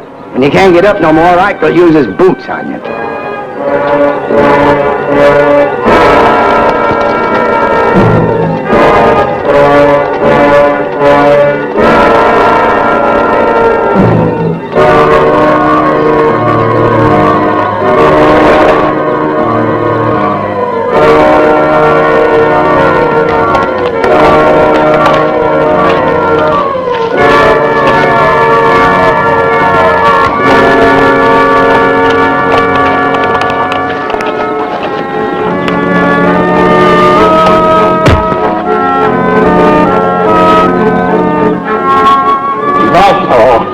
Wake him up.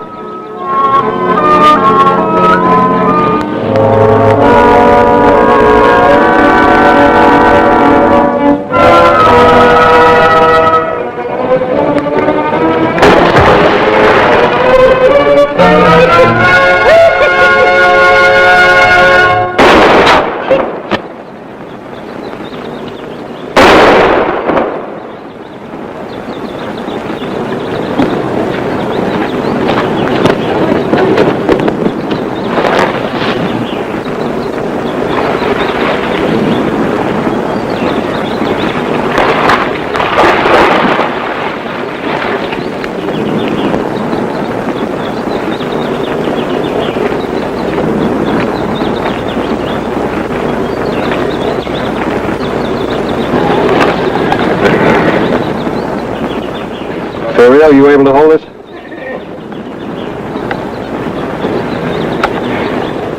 Kill him if he moves. Gracias, señor. I will do it.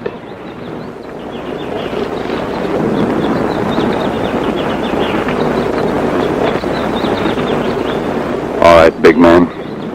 I'm a little more your size.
Boy, you're a mess.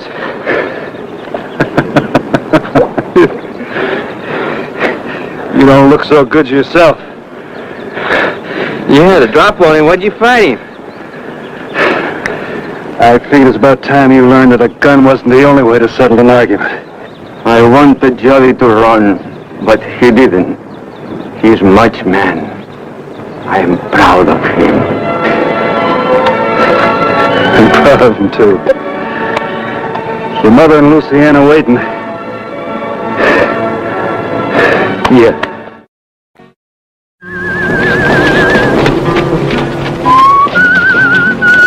You've seen towns like this, where all you can see is one brand.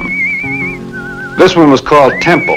The hotel, saloon, barbershop, everything Temple. Not that I've got anything against one man owning so much real estate. Sometimes it works out just fine. Sometimes it doesn't. Well, as I live and breathe, if it ain't Will Fetter. Well, how about that? In town and doing the marketing. Thought that was women's work.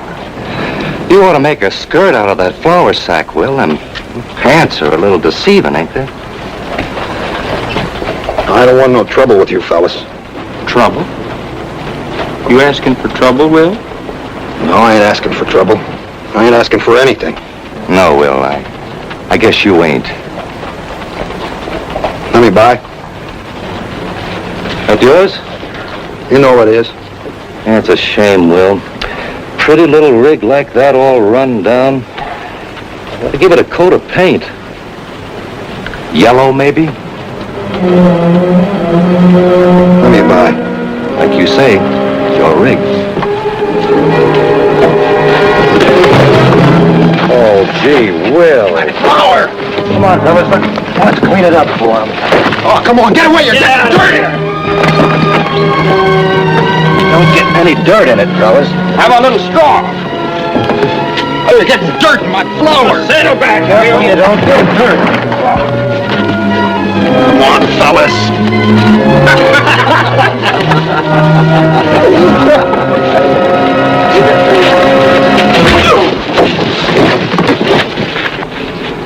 3-1. The odds are a little better now.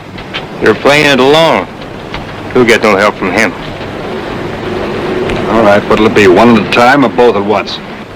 You know what's good for you, mister? I never seem to, somehow. All right.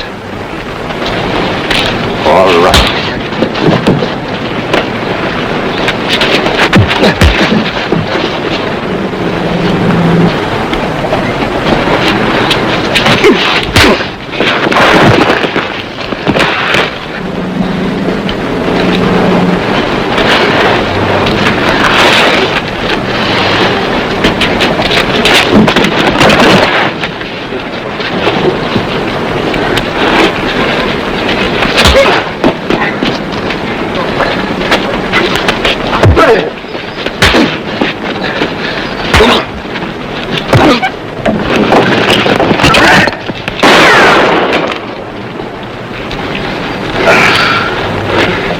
Ned? You talking to me, mister? Aren't you Ned Techman? Name's Fetter.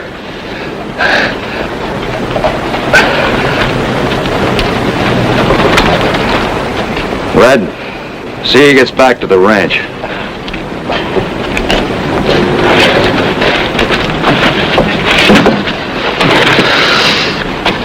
"10 years ago, down Cheyenne way." You got the wrong party. I ain't never been in Cheyenne. You can call off your hounds, Temple. Chew me up all you want to, but you're not going to push me off that land. Cattle starving, place going to dust. The way you run it, you're not even fit to be on that land. That don't happen to be the way I see it. I told you what I'd give you for it. $2 an acre, that's a fair enough price. Not 2 an acre nor 20. I want that land. No! I've never made any bones about it. No, do you understand? I'm warning you, Temple. You stay away from there. Go on. Tell me what you do. I'd be real interested to find out.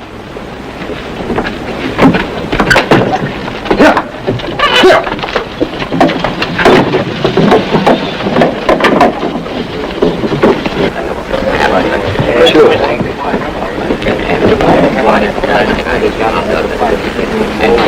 Well, that's a waste of good whiskey. Depends on what you use it for. Joe, give me the bottle. It's quite a show you put on out there. I heard you were good with a gun, but your fists. You are Vint Bonner, aren't you? Sure. Yep, quite a show. It depends on how you look at it. You mean Will? Let me tell you about that. People around here don't particularly care for Will Fetter. He's as yellow a coward as a man can get. You can call him names, insult him. He'll just stand there and take it. Where I come from, a coward is a man you leave alone. Unless he's got something you want. Well, there isn't much in this region I don't already have. You'd be Temple. I should have known. Where are you headed, Bonner? Pine Valley? Oh, yeah. They pay top wages up there, I understand. 20 a month, flunk and board. I'll pay you 30. 30? In advance. You like my deal, you stay. You don't, you keep your 30 and you're on your way. Your payroll seems full enough. Why ask me? You can always use a good man. All right. Let's say I make it 40. You can go after a man. You go after a man to get him, don't you? If he's worth it.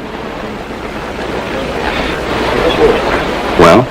That fellow, Will Fetter. What about him? I knew a man who was a spitting image of him. Named Techman. Real nice fella. But a real heller when he gets started. You haven't given me your answer. Tell me something, Mr. Temple. Anyone ever turn you down? Not for long, Mr. Bonner. Not for very long.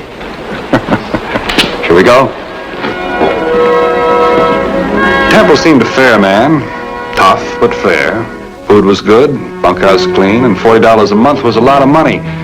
But the real reason I hung around was that I wanted to see my friend Ned Techman, who now called himself Will Fetter.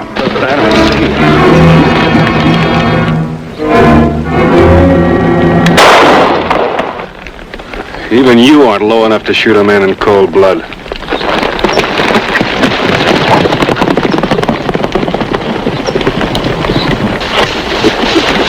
A lucky man, Will. I had this aimed right where your guts ought to be. His calf, it's dead. Usually ain't so generous with trespassers. You can call this a warning. This is 2 in a week. How much am I supposed to take? You mean how much is your wife supposed to take, don't you, Will? It ain't 2, it's 3. Me and Chavis found one across on the creek bed this morning. Must have got into some poison. You know, you're really gonna have to do something about that fence of yours, Will. You ain't gonna have no stock left at all. That fence was all right yesterday. That was yesterday.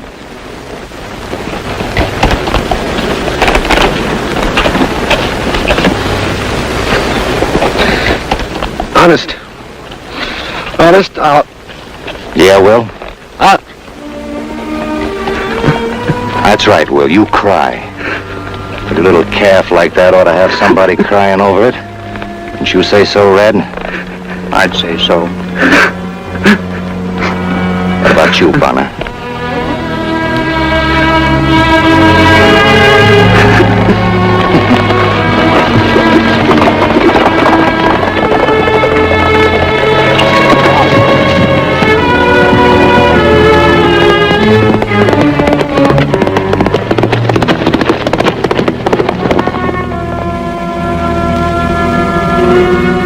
Rough a man up, push him around all right.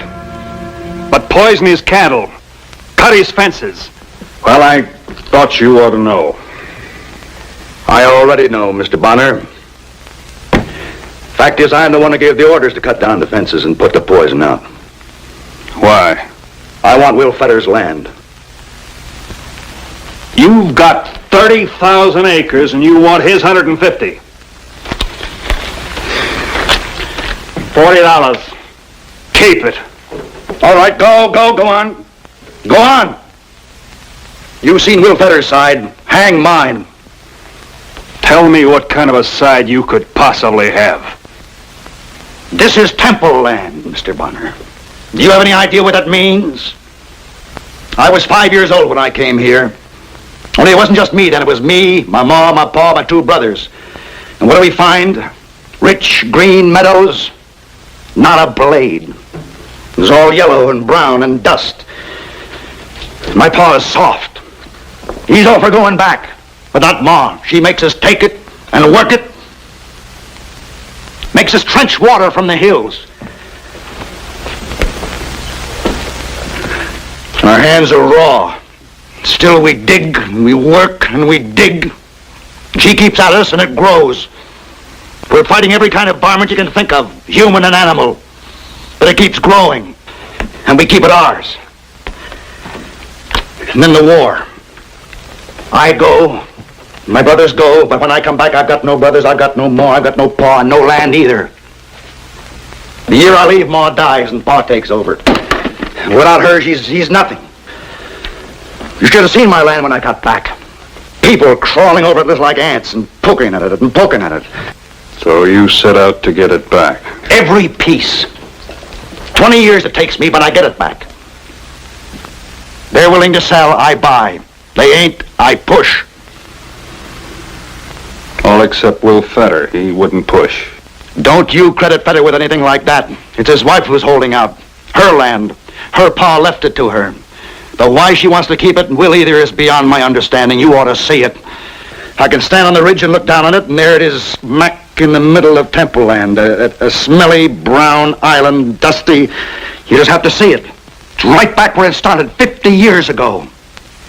Then I think of my pa, yellow like Will, and what he did to that land.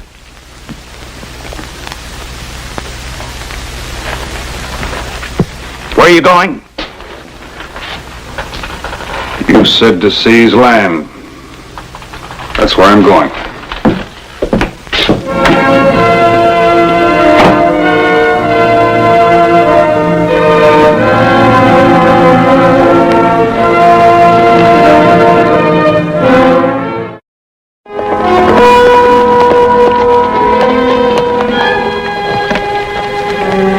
It didn't take a thinking man to understand Temple's hatred for Will, or anyone he thought yellow or coward. Wrong about Will or not, they both had Temple's pa to thank for that.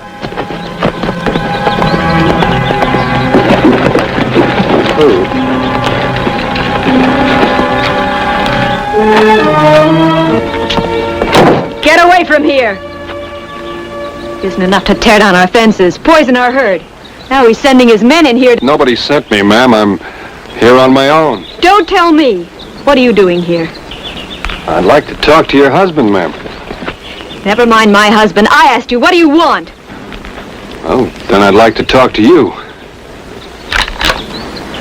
Go on, talk. Well, ma'am, I don't talk so good with a gun pointed at me. Will! Will! I'll hurt you, Mrs. Steckman.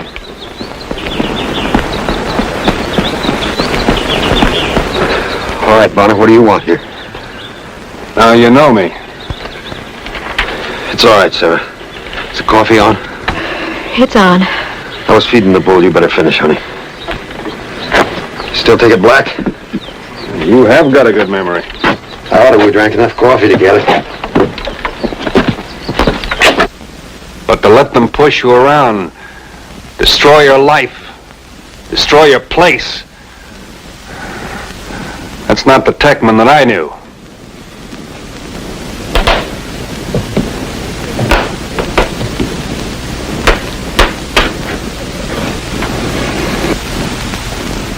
The man you knew 10 years ago went to prison.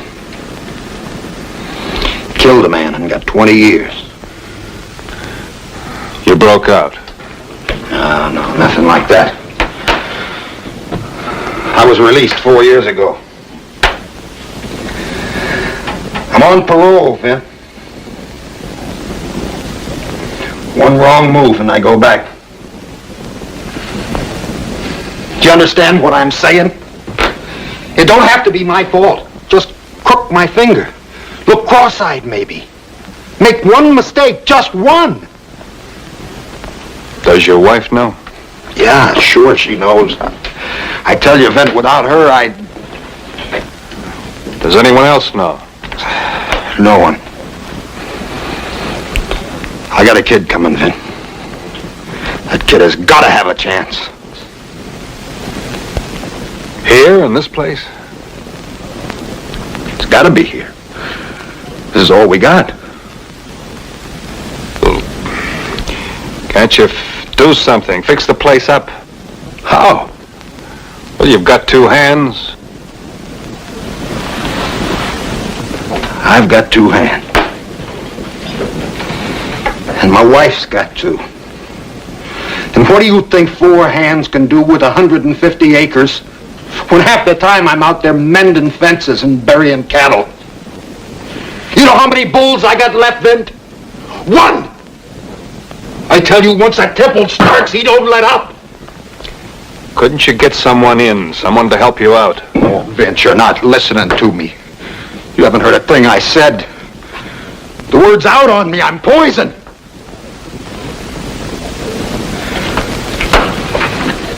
I come in here sometimes at night alone when Sarah's asleep. I picked this thing up, Vint. I load it. I think what it can do for me. Both ways.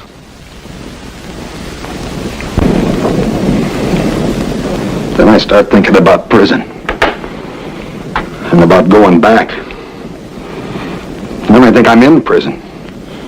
And I begin to wonder which is worse.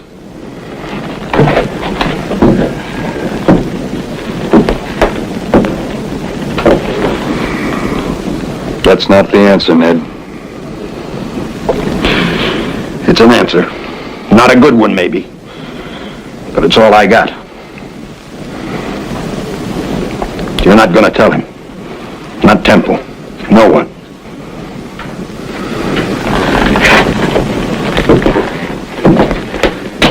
Now keep out of this, Vint. This one's mine. Whatever I do, it'll be my way. It always was, Ned.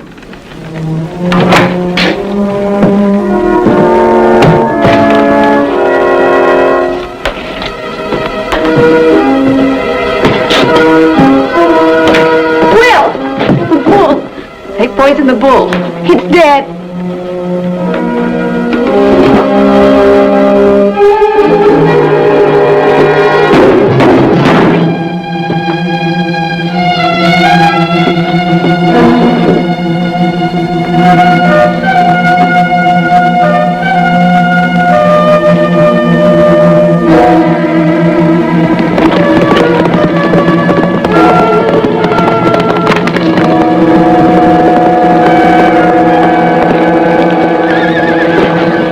Bonner? They're waiting for you. Want to talk to you. So you swallowed his whining, is that it? He wasn't whining. Not much he was, and I can guess what he said. No, you can't. But there's something I'd like to tell you. You ain't, Vint.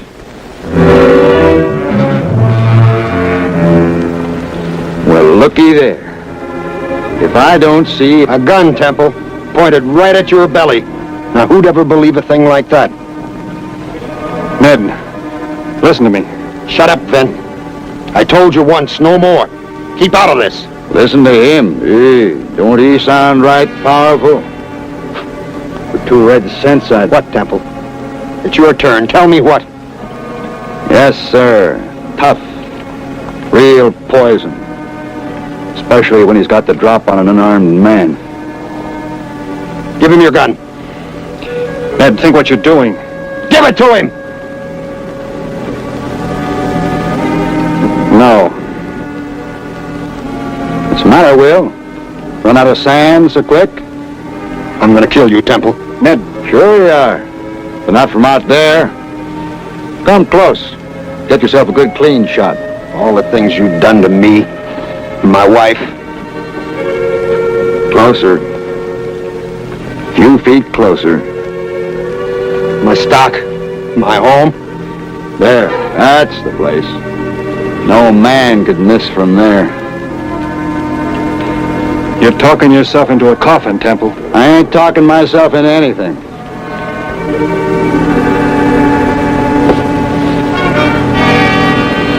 Go on, Will. Pull it. Man wouldn't be afraid to pull that trigger.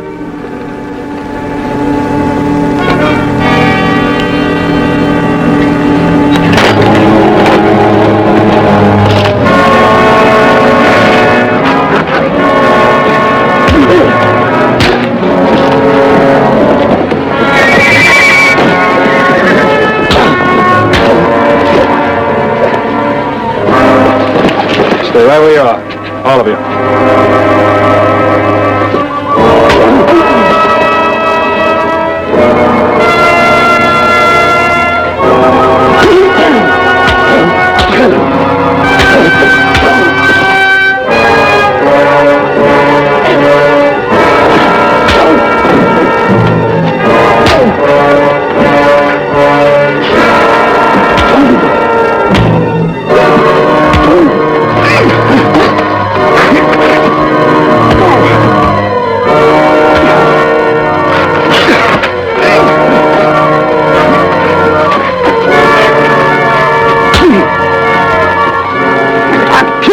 No, you won't.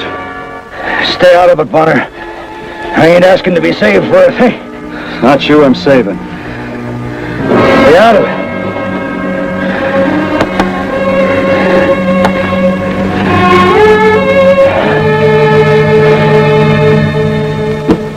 What did you say Temple would do for us? Build a new fence? And replace your herd. Start you off with a couple of milk cows. George Temple said that. Also loan you some money. Maybe to build a new room for the baby. That was my idea. Will, a new room for the baby. Do you hear that? Then it just don't make sense, you know that. You cut up a man and prove him wrong. He comes after you with a shotgun. He doesn't hand out presents. You proved a lot more than that to Temple. You proved to him that you belong on the land. Even after you're telling him about my being in prison? He won't tell anyone. He'll keep his word. Well, what am I supposed to do? Just shake hands, Mr. Temple? No hard feelings? What say we just forget the whole little... You think I'd give him that after what he's put me through? I don't know. That would take a pretty big man. Will, if he meant what he said... Then... I don't care what he said! I'm not taking any handouts from Temple. You always were a hard-headed cuss, but I never knew you to pass up a good thing. It's mine to pass. Not all alone, it isn't. That barn of yours is in bad shape. Comes the rain, it's gonna leak buckets. I got buckets. That's good, because you sure won't be needing them for milk without any cows.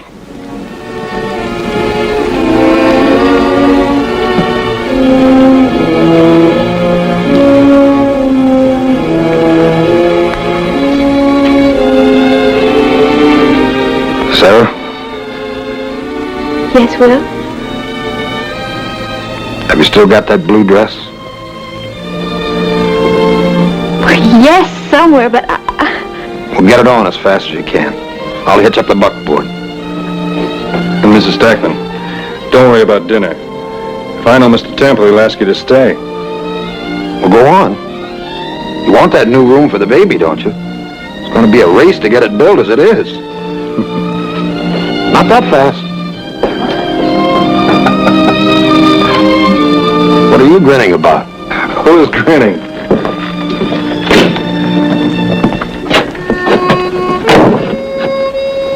Thanks, Brent. I hope it's a boy.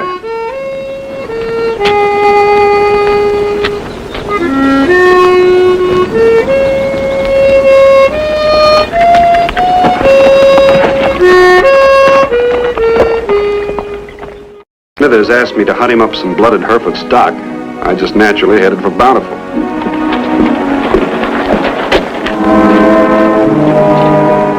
It was a kind of town where you enjoyed doing business. Or at least so I'd always thought.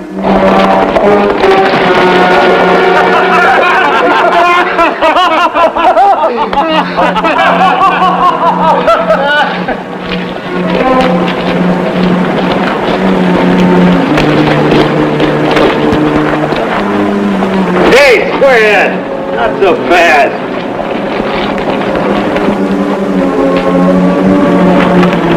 What do you want?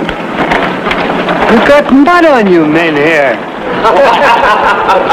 Well, men here, don't they teach you common politeness where you come from? Don't you thank a man when he does you a favor? You did me no favor. I do not thank you. Come, Papa. We got to go. That's right, Papa. Do what the lady says. You're gonna thank me first. I do not thank you. Oh, you won't. Papa! Better. Be quiet. Now, Papa, you ready to speak your piece?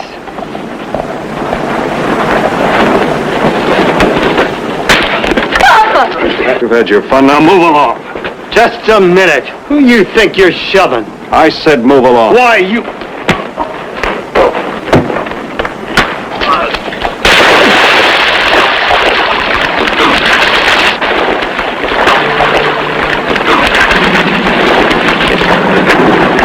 I know you mean well, but I cannot thank you for violence.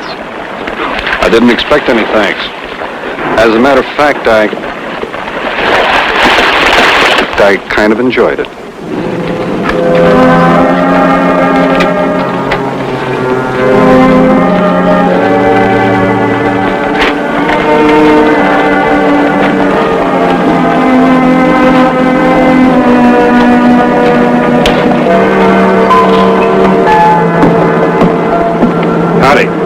Howdy. Could you tell me where the Durant place is? I understand they have some pretty good blooded stock. Best in the valley. Down the road there, 3 or 4 miles. Can't miss it.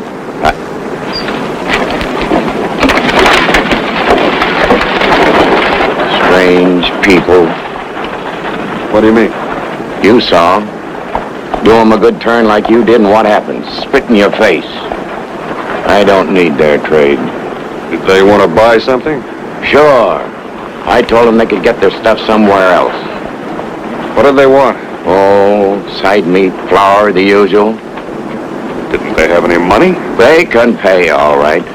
I just don't want nothing to do with their kind. Get it. Huh? Get out what they wanted.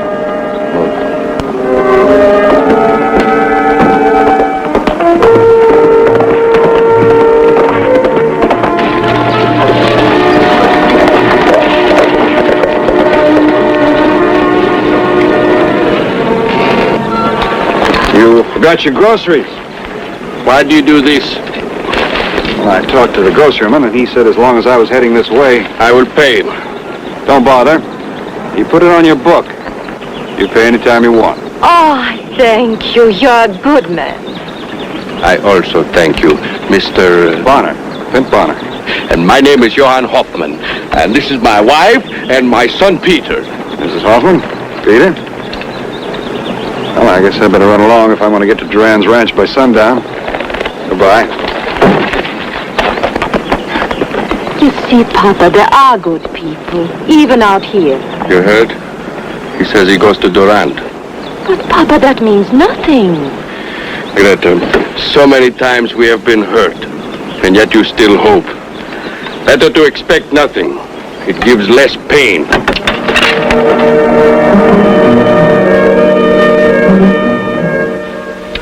I got 800 head ready for market. We'll ride out in the morning and I'll show them to you. That'll be fine. Mrs. Duran, that's one of the best meals I ever tasted. Well, you're very kind, Mr. Bonner. I feel terrible about not baking today, but what we're getting ready for the fall terminal... Oh, now, Amy, don't apologize. Amy's a school teacher here, you know. Oh? How does it feel having your mother for a school teacher? Awful. Oh, you mean she doesn't give you an edge in arithmetic? Gosh, no. She's tougher on me. I think I met a schoolmate of yours today. A boy named Hoffman, Peter Hoffman. Do you know him? Chris, you be a good boy and go to the kitchen and start the dishes.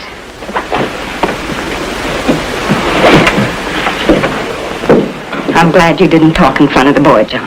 Amy, I don't know why I can't say what I want in my own house. Ever since that family of squareheads took it in their heads to settle on a piece of land down the They road... had a perfect right to do that. Maybe so. We don't want strangers here. Not their kind, anyway. What's wrong with their kind? They bought a farm. They've been working hard. They've been here almost a year now. How can you call them strangers? Some people don't fit in if they live in a place all their lives. Has anybody ever asked them to fit in? Has anybody ever invited them to be a part of the community or even tried to make them feel welcome? You look at that boy of theirs. He belongs in school, but he's afraid to go. He's afraid of being hurt and rebuffed. I'm going over there myself and talk to the Hoffmans about Peter. You'll do nothing of the sort. I don't want you mixing with them, you understand?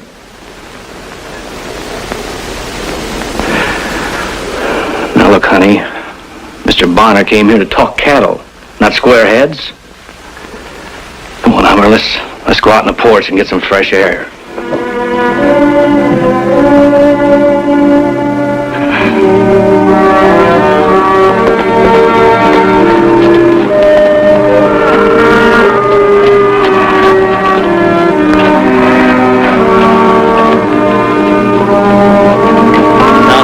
On Crooked Creek, boss. It's quite a stretch. It'll be dark time we get there. What do you say we sleep comfortable in the house and start out in the morning? The ones I've seen are fine-looking beef. Almost be worth staying overnight for. Not only that, you'll get another chance at one of Amy's dinners. Twist my arm.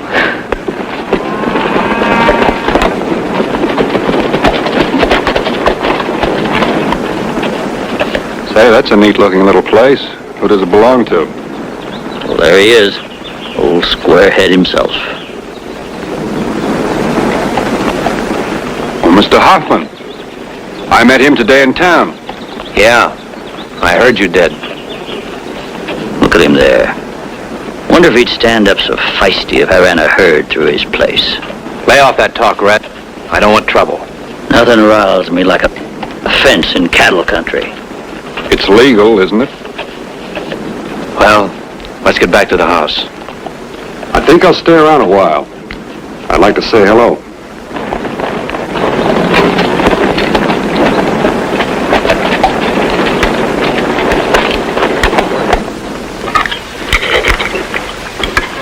You like it?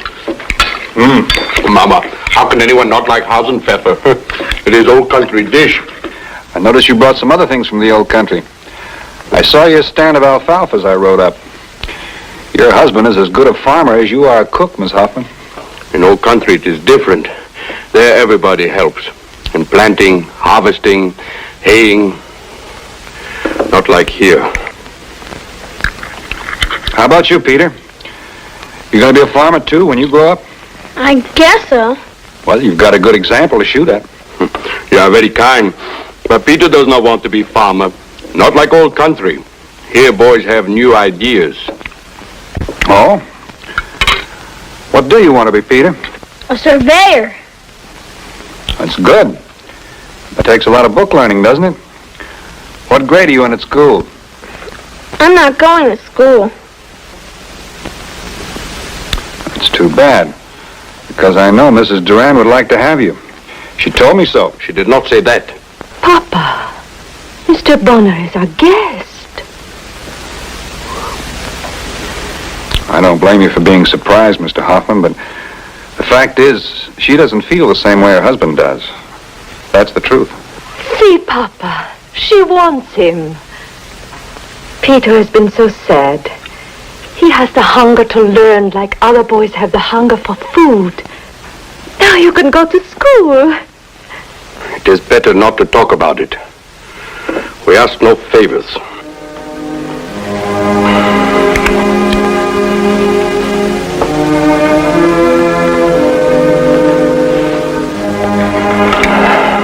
Mr. Bonner, I want to show you something. Take my hand. All right. Go. And push me down, yeah? Oh, I know this.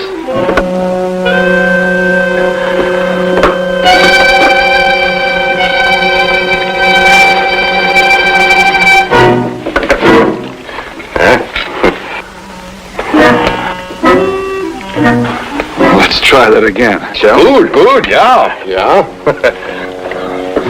Ready?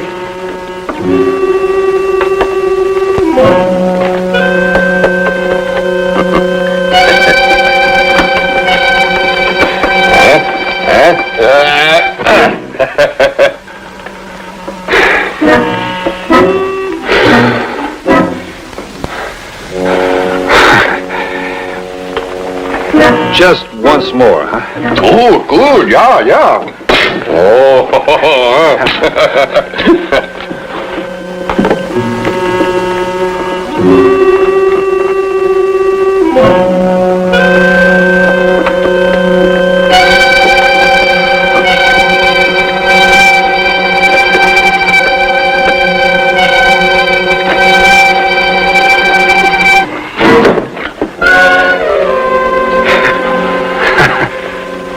I want you to know I am not coward.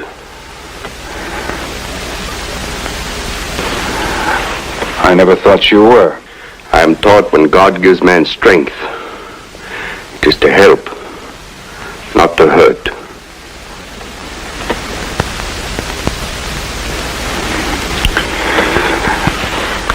That's a fine idea. Well, I'd best be getting along. Mrs. Hoffman, will be a long time before I forget that meal.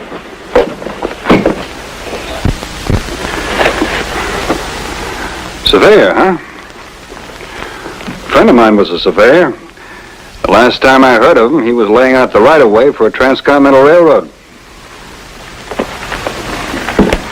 I'm going to feel this for a week. I wonder how long Peter will suffer if you don't unbend a little. Good night. Good night.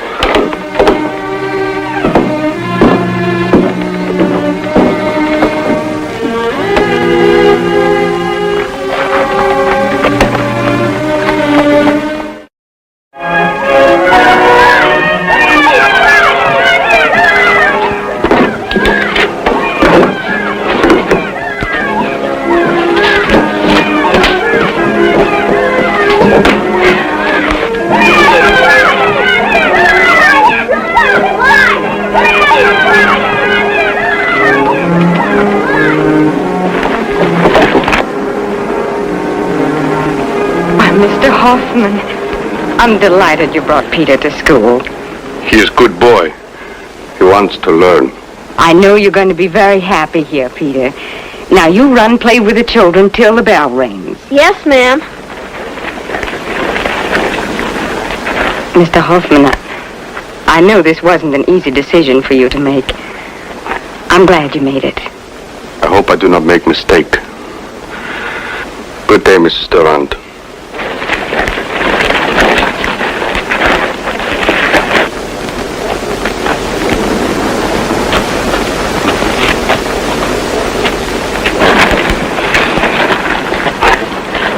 Now, boys and girls, this is Peter Hoffman. I want you to make him feel welcome. Bell in 5 minutes. Good day, Mrs. Durant. Look at me, I'm a square. Give me my hat.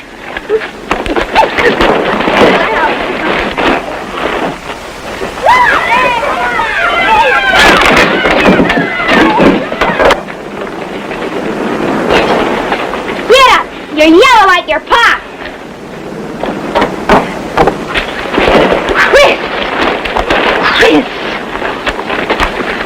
Mr. Hoffman, I'm terribly sorry.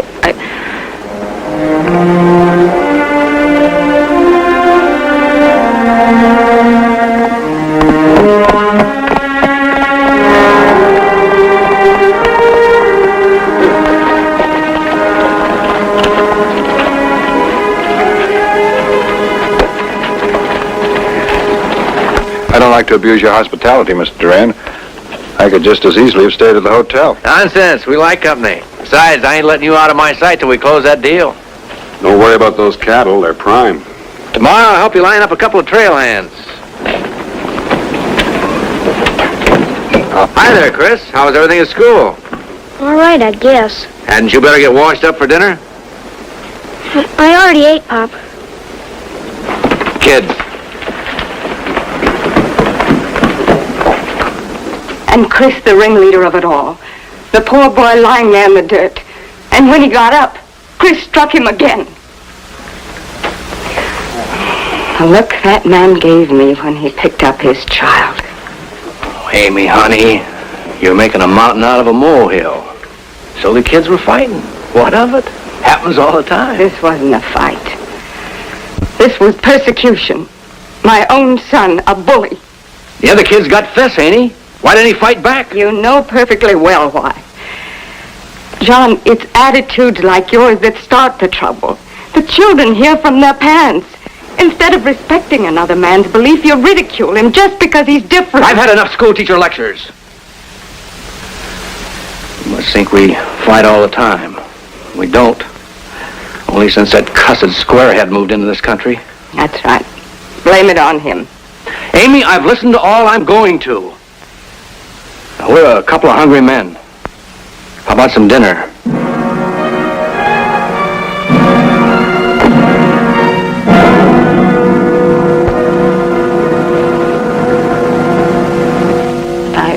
I want you to know I'm deeply ashamed that my own son could do such a thing. He did not mean to hurt. Mama. No, I don't excuse him, or myself either.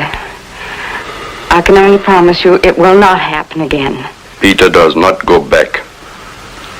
Papa, it would be different. Mrs. Durant says so. Mrs. Durant, I know you think I'm only stubborn man. But what I really feel, you do not understand. I think I do. For myself, I have no fear. If God wills that I suffer, I do not complain. But the boy, he's so young. Mr. Hoffman, everybody must fight for what he really wants and needs. Oh, I don't mean with the fists. There are other ways. I hope you'll change your mind.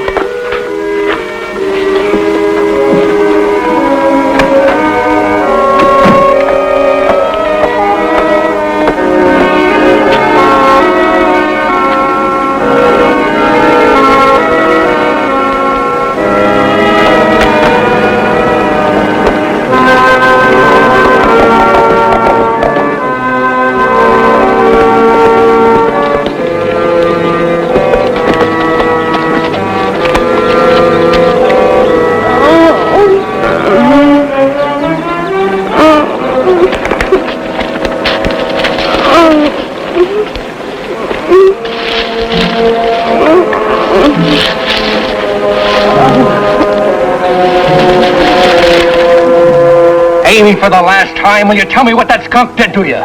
John, he had nothing to do with it. The horse shied at a rabbit and threw me. I don't believe it. You've been shielding him long enough.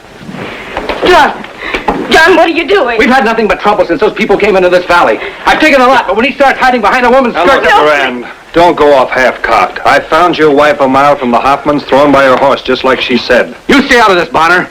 Let's go, Ray. John, please! Mr. Bonner, you gotta do something. John will kill him. I don't think he'd shoot an unarmed You man. don't know him when he's excited. Please stop it. Take it easy, Mr. Rand. There's a lot of boys will be disappointed not to be in on this one. Yeah. I'll do what I can. Oh, no. Hey, man.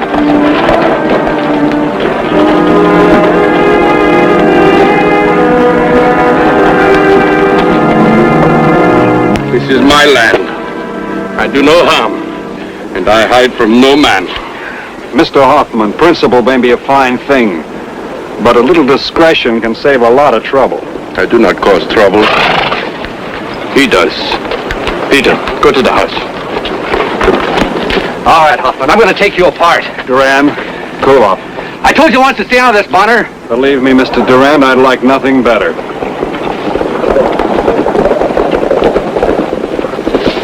There he is, boys. Let's get him. Hold it right where you are. So it's you. Let's rush him. He can only get one of us. Who wants to be the first one? There's the one I want, boys. You can do what you like after I finish with him. You keep your gun belt on. What do you mean? What I said goes for you too, Duran. You'll have to go through me if you want to get to him. Here's that cattle deal doesn't mean very much to you, Bonner. You're wrong. That deal meant a lot to me. But I'm not going to stand by while you beat up a man who won't fight back. He's pretty brave facing a woman. Let's see how he stands up to a man. I want no bloodshed. I do not like that you lose your business because you defend me. I must ask you to step aside, Mr. Bonner.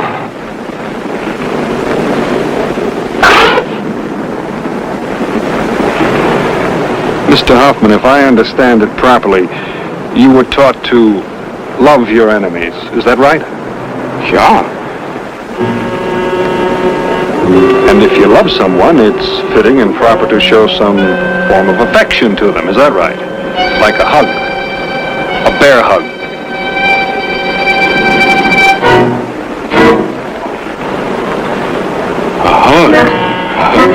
Oh, yeah. Yeah, I can do this, yeah. All right, I'll keep an eye on these boys while Mr. Hoffman gives us a demonstration of brotherly love. He's all yours, Duran.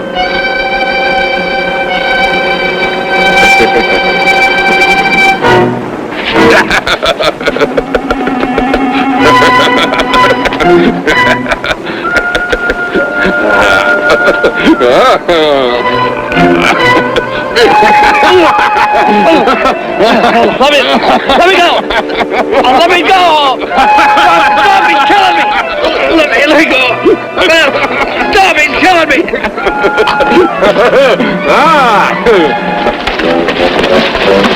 Here's one who can use a little brotherly love, too.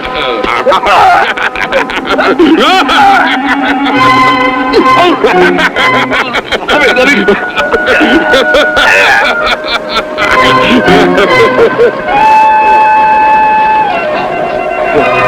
Show a little affection to this digging tool.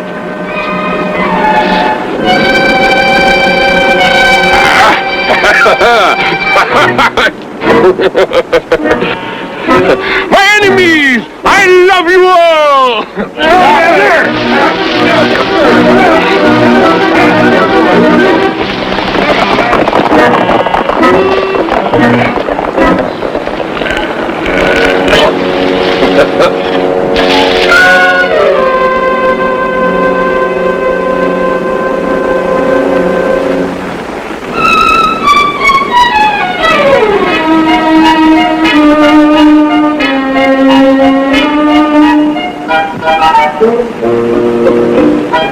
They say you can't change people overnight, and by and large, that's true. But sometimes you're lucky enough to be in on the beginning of a change, and you get a good feeling about what's going to come.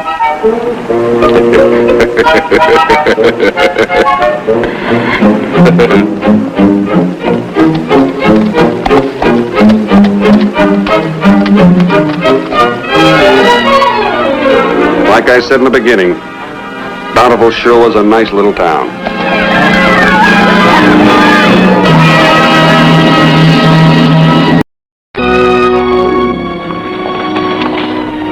For close to 6 months, I'd been working at the Lonely Oak Ranch, lending my friend Jim Blackwell a hand. I don't generally stay in one place that long, but Jim had been sick. Real sick. Afternoon, Vince. Hi, Sheriff. How have you been? Hardly ever see you in town anymore. Well, I don't get to town much since the old man's been under the weather. Oh, yeah. How's old Jim feeling? No better. And the doctor says he's not going to get any better. Oh, I'm sorry to hear that. Say, any sign of the Sacramento stage yet? No, but ought to be along any minute. Why? Jim Blackwell's daughter is on it. Vince, what are you talking about? Jim doesn't have any family. He did have a while back. Well, it was a long time ago when Jim was just a ranch hand. Only his wife didn't like ranches, so one day she packed up, took the youngster, and lit out for Sacramento. How much do you figure old Blackwell is worth now? He's got a fine herd of cattle, nice spread, and money in the bank. Well, there's the stage.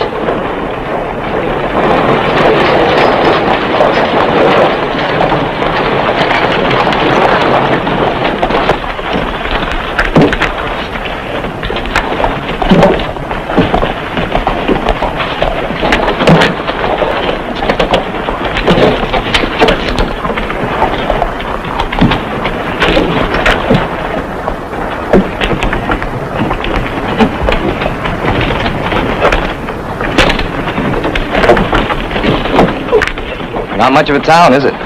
Not after a state capital. Maybe you'll let me try and make it more interesting for you. Now, that's an interesting offer. But someone's coming in to meet me, Mr. Bonner. Miss Blackwell? I'm Vint Bonner. Oh? Well, how do you do? I see you're in good hands. I'll say good day, Miss Blackwell.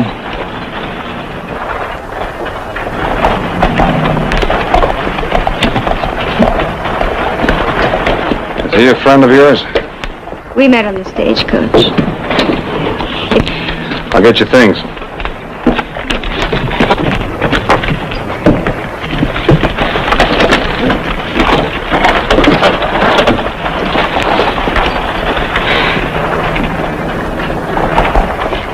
How far is it to the ranch?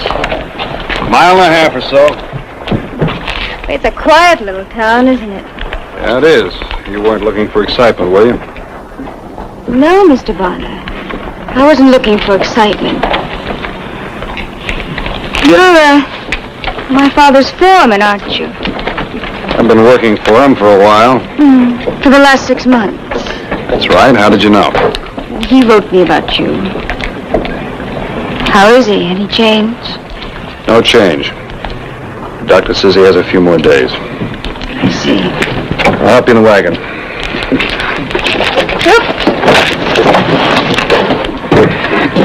I was wondering when you're going to get around to asking about him. I think that's being pretty hateful, Mr. Bonner. It's Blackwell. Jim's a friend of mine from a long time back. I just think he ought to know for certain who's coming to see him. I'm his daughter. So you said in the letter. But for 20 years, you didn't show much sign of it. I didn't know where he was. But now you know. Look, I didn't come all the way up here to listen to a cowhand insult me. I'm not trying to insult anyone. I'm just being cautious. Well, look, I'm Mary Blackwell, a legal heir, and I can prove it. And don't give me any trouble. You'd be surprised how well I can take care of myself.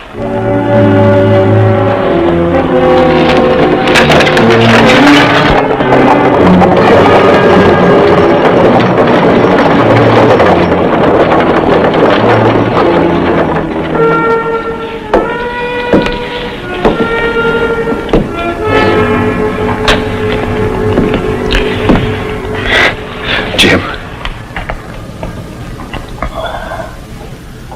You took long enough to get back. I'm sorry, Jim. But where is she? Did she get here? Is she? Oh.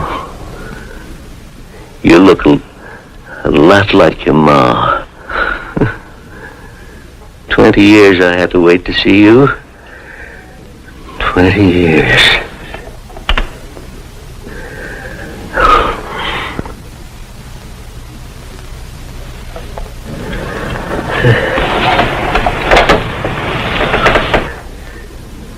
I have a picture of my mother. Would you like to see it? Oh, yes.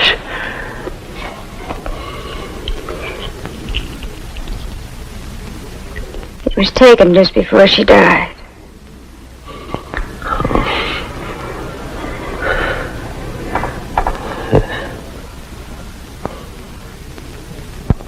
Yes, that's Janie. She was a fine-looking woman. Oh, Mary, Mary. I'm sorry about all those years. I know. But we're together now. I was sure glad to get your letter. I've been a lonely man, Mary. I tried to find you before. I didn't know you'd settled down. Done so well. Yes. We've got a lot to talk over, ain't we? Yes. Not much time to do it. Oh. Now, don't talk that way. Oh, but it's true. You don't have to get soft with me. I'm a tough, hard old man, Mary. Not easy to get along with at all. Your mom found that out.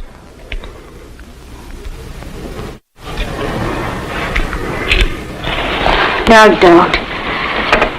Patron, you must rest. Later you will talk. Yeah. I'm all right. I'm all right.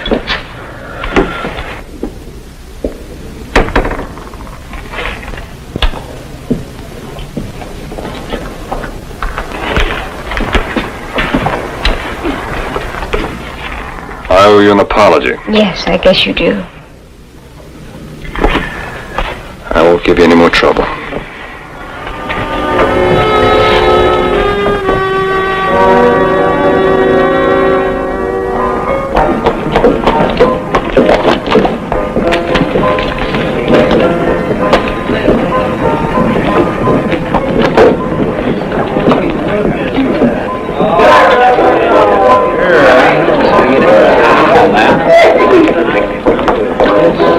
Hi, Sam. I think I'll take a drink.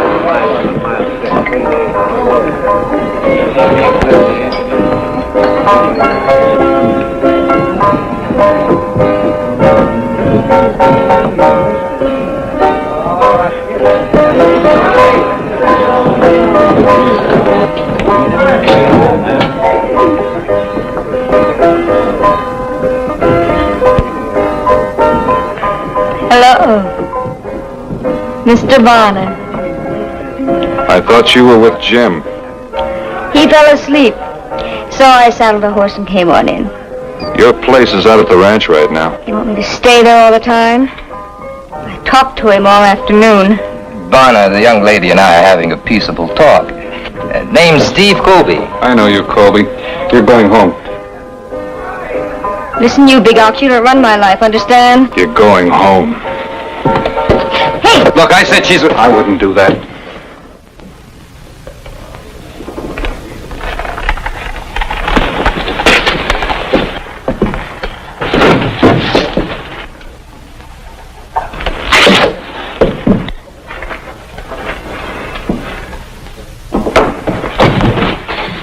Look, Bonner, maybe you can boss those ranch hands around, but not me. Keep your voice down. I can take care of myself. You're sure doing a great job of it. The first man you pick up with is a cheap outlaw that spent half his life in jail. Steve Colby. Now you go on upstairs and you get some sleep. Vint, that you? Come in here. Good night.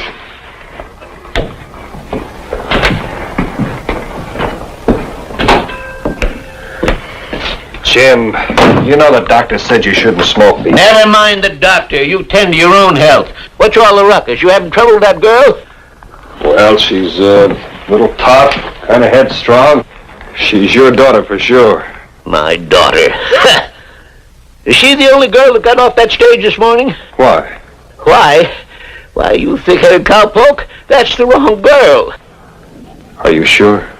Oh, she had me fooled for a while. But I've talked to her a lot more since. I've tripped her up on at least a dozen things, and she didn't even know it.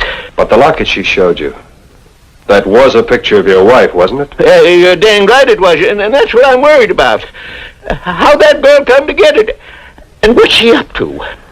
Jim, it's been a long time. She was just a child when you saw her last. You could be mistaken. Who's mistaken? I tell you, that's the wrong girl. Now look at here. You find out who she is. Oh, quiet down. Go on, son. Go on now. You find out who that girl is. Never get anything done here unless I do it myself.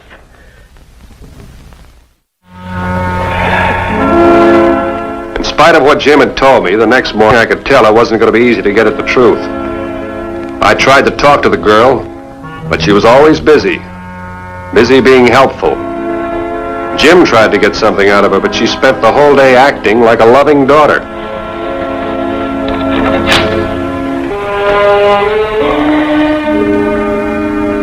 By the time I'd finished working around the ranch, she'd even decided to let up on me. Mr. Bonner? Vint? Well, can't I call you Vint? Sure. I want to talk to you. You've been acting so strange today. So is my father. Could you tell me what it's all about? We can talk later. If you'd rather, but there seems so little time left, and not like my father to love me. If he can.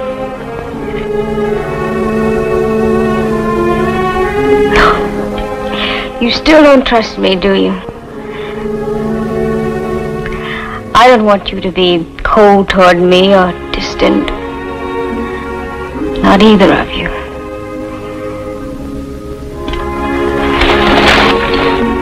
Can't you stay and talk? I better go see Jim.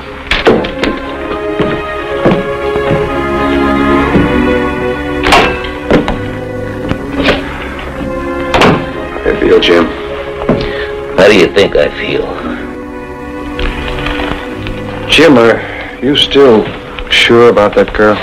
Yeah, surer than ever. But she seems straight enough, and she even seems fond of you. Fond of me?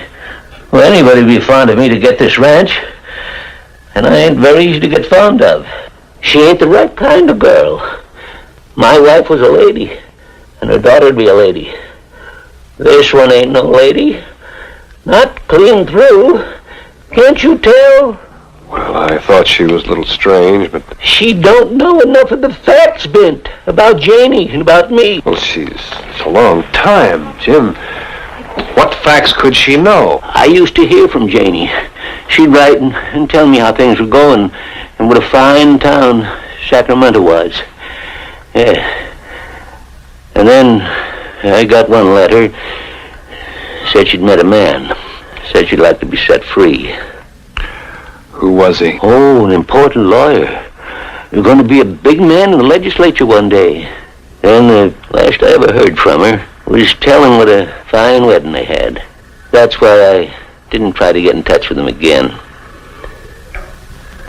I wanted her to be happy. You shouldn't have lost touch with your daughter, Jim. Oh, she had a lot more than I could give her. Stepfather in line to be governor, maybe. But Vint, this girl didn't know a thing about any of that. I'm worried. I'm afraid something's happened to my Mary. Easy, Jim. This woman has come here to get my money. And that money belongs to my Mary, not to that little pig. You all right? Yeah. Look, son, you got to find out the truth for me. How she knows what she does know, and how she got that picture. All right, Jim. And hurry. Yes, I guess you better hurry.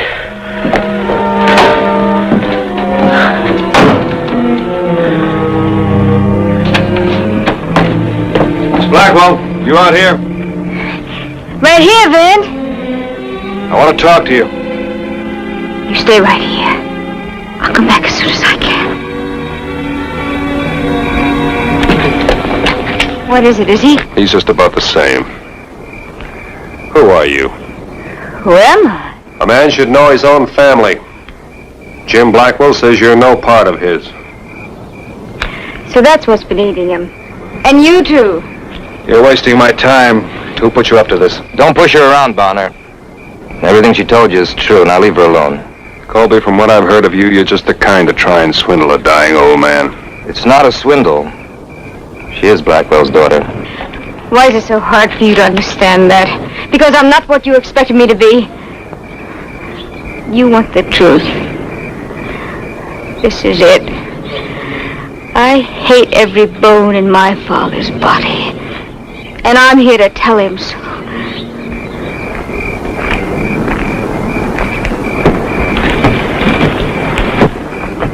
Then you are his daughter. Oh, you bet your sweet life I am.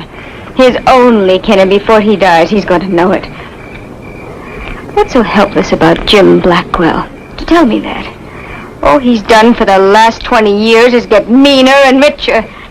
The only thought he ever gave to his family was when he was on his dying bed, and I wrote to him. But you didn't need him. You had your stepfather to take care of you. I never had any stepfather. But Jim said your mother married a lawyer, a man who could have been governor of the state. Governor of the state? Oh, Steve! Take it easy, Mary. Janie Blackwell never married again. She died while working in a Sacramento saloon. But the letters... I don't know anything about what she wrote him. Maybe she was too proud to tell him the truth, but I'm not. My mother worked in a saloon, and she died in a saloon. That's all the Sacramento she ever knew. That's all I ever knew. Satisfied, Mr. Bonner? Colby, go on home. What for? I'm the one who found Mary's father living here. It's as much my business as anybody's. I said go on home. Go on, Steve. I'll see you later. Make sure you get what's coming to you. It's a lot of money, Mary. Don't get cut out of it.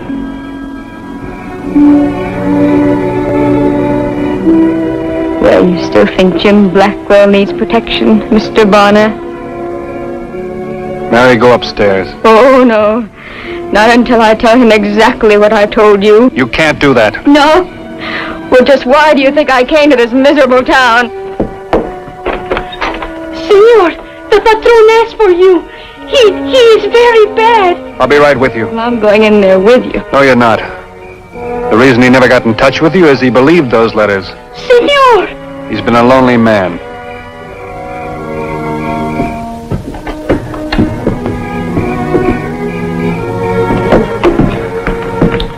You talk to her? Yeah, Jim, I talked to her. Well, what'd you find out?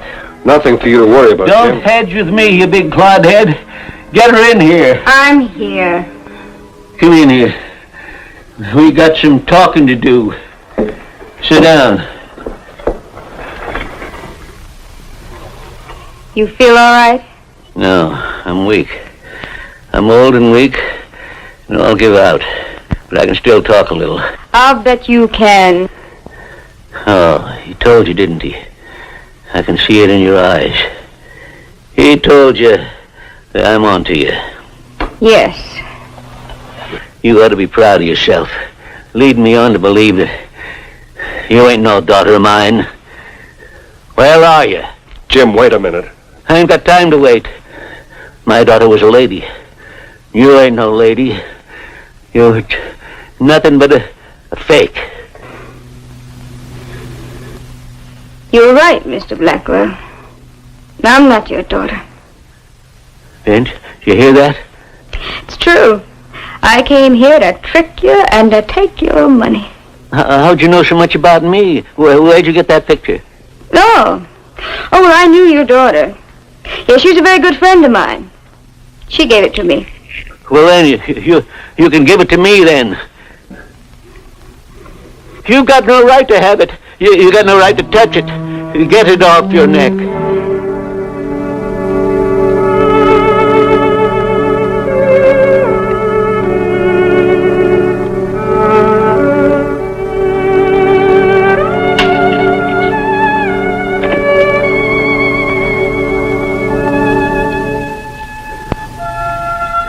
Where'd you know my Mary? In Sacramento. She was a wonderful girl. I bet there was nothing hard about her eyes. That's right. She was a lady. That's a fact. Do you know my Janie, too? Yes, I knew your Janie, too. They were both wonderful people. Oh, you know the man that Janie married? Well, he was always very kind to them, to both of them. He was a very important lawyer. Yes, that's right. She wrote and told me. Then after Janie died, he took Mary to Europe, I think. Yeah, they're over there somewhere now, still living. That's very far away. Well, if you hear from her, write her about me, will you? Oh, sure. And Vint, you see that my Mary gets my money. Your daughter will get your money, Jim. Yeah. You're not a very smart young woman, are you? To try to steal from an old man.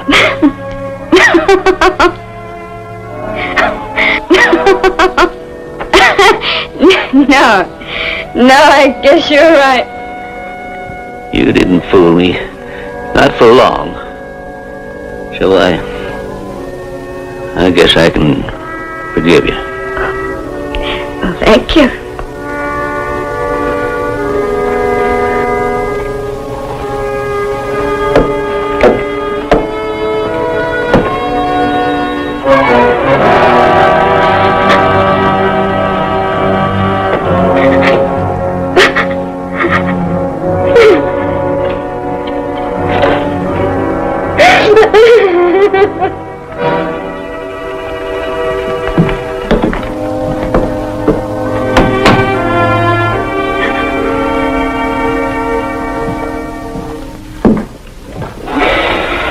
Mary.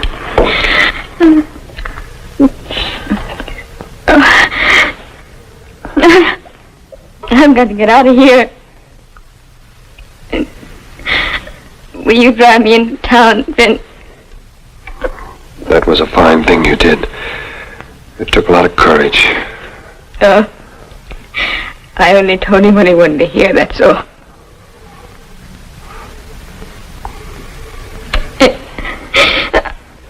I'll get my things. You could stay a while. It's your home. Oh, no. Thank you, Vin, but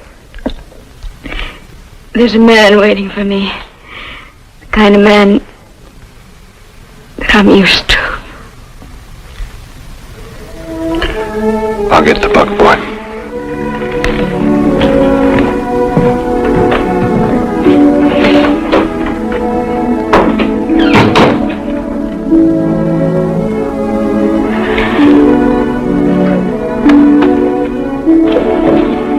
Mary.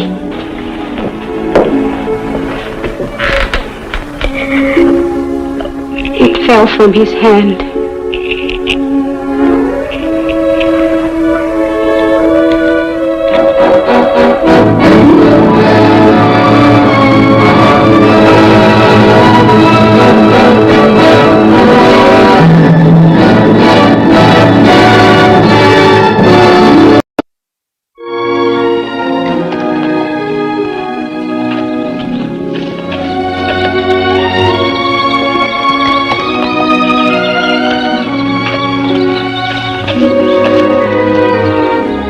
Last couple of weeks, I'd helped the boys on the Circle 3 fight off an epidemic of blackleg.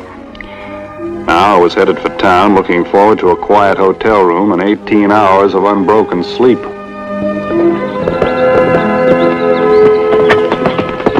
Hey, Vin. Howdy, Sheriff. I was just on my way out to Circle 3 to see you. Oh? What for? Well, there's a stranger in town asking for you. Now, maybe I'm getting old and careful, but... Well, did you get his name? Well, that's what's odd about it. He wouldn't give his name, where he was from, what he wanted, nothing. What did he look like? Well, he was a decent enough looking fella, but he was all tied up in knots, nervous, jumpy. He wears his gun close to his hand and loose in the holster. A lot of the boys do that. With a cartridge in the chamber right underneath the hammer? Oh. If you need me, I'll be out to 00 inspecting branch. See ya.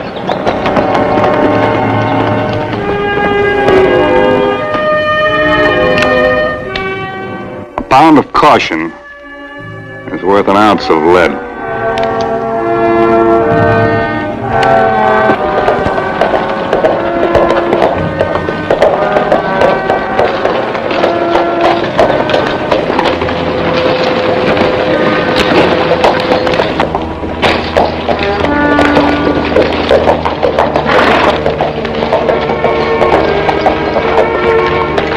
Hi, Sam. Howdy, Vent. Fella asking for you. Real jumpy. Oh? Look like a draw fighter. Much obliged. You bet, Vent. Draw fighter or not, it was Friday night, and I was still going to get me a bath. I had a standing order for room 13 at the hotel every week.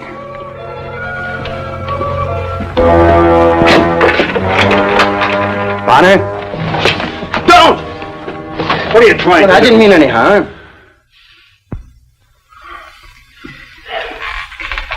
You the one that's been asking for me? I guess so. I'm Hank Wilson. I just came in from downstate. Heard you were here, and I asked for you. Why? Mr. Bonner, could you see your way to helping me? Giving me a hand? What I mean is, my life depends on it. Your life? This here's my room. Could you come in? It'll only take a minute to tell you.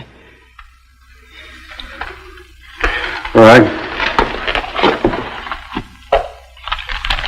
Sheriff Jay from Copper Springs is an old friend of mine. That's why I wanted you to see his letter. Then it wouldn't be like a total stranger asking for help. In other words, what you want me to do is to teach you how to use a gun.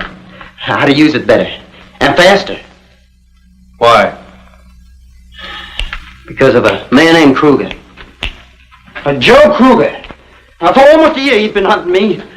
Trying to gun me down. What's he got against you? He isn't in his right mind. You see, I married the girl that he wanted. And then Alice died. It was having the baby that did it. Neither of them lived. I'm sorry.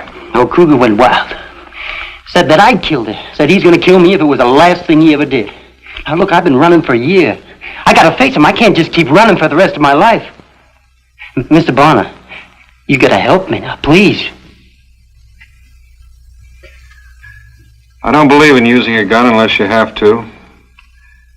And I'm not interested in teaching somebody how to kill. I don't want to kill anybody. I just want to be able to defend myself.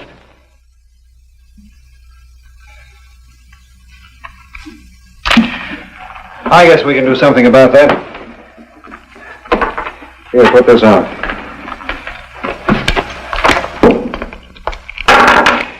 Stand on the other side of the room.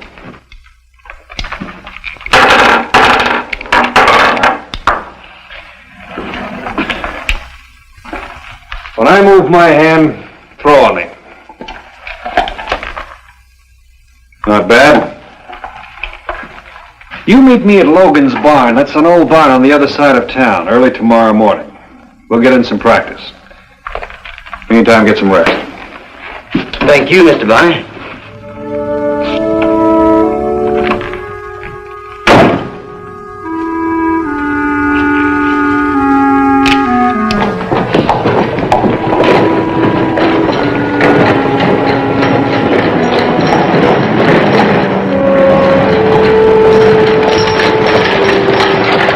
Howdy, Sheriff. Hey, man. Check those brands out the 00? I sure did. They weren't too bad. Needed a little unraveling is all. You find that man who was asking about you? He found me. I was just talking to him. No trouble, I hope. I hope not. You know anything about him? Only that he comes highly recommended by Sheriff Jay up at Copper Springs. Old Andy Jay? Yeah. Well, that ought to relieve the strain, Vint. With all these years, he can sure spot the difference between a straight brand and a cross.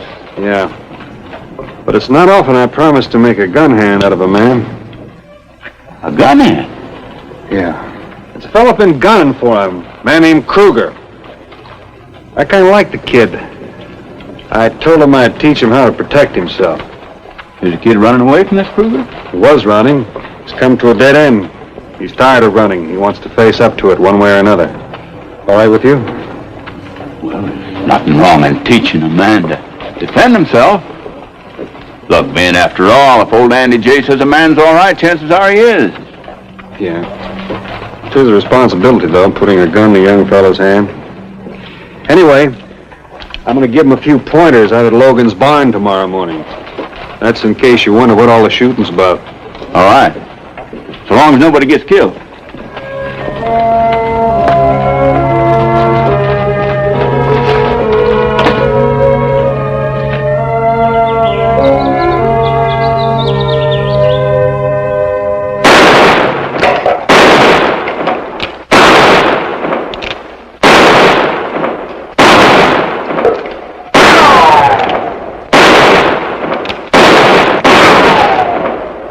God darn it.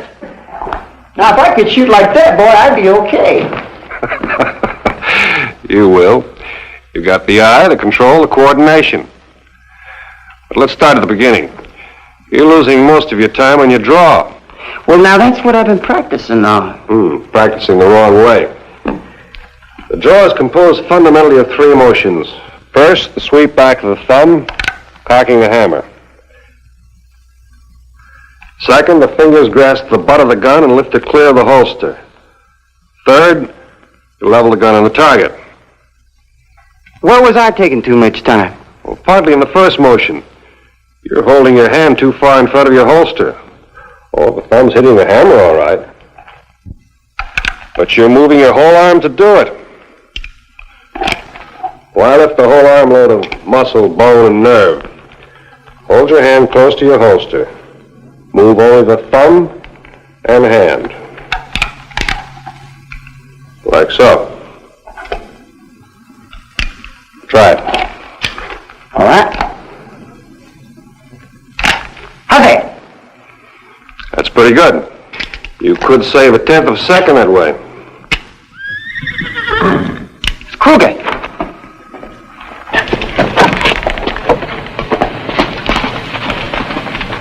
What made you think that was Kruger?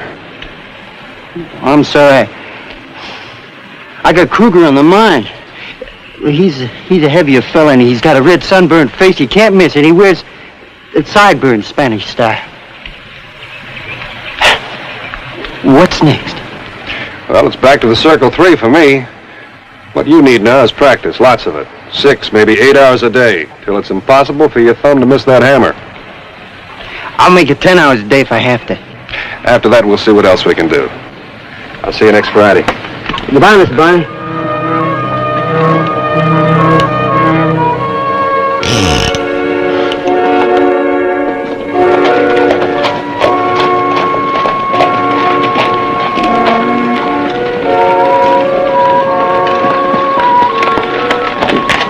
You going to the town, Vint?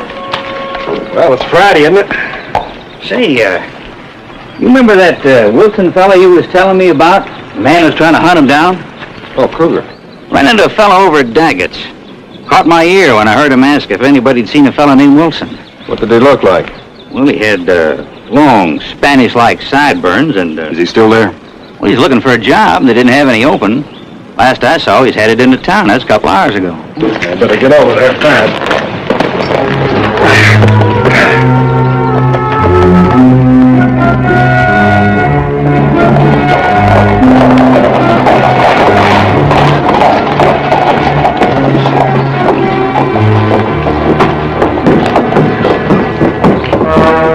I knew I had to reach Wilson before Kruger did.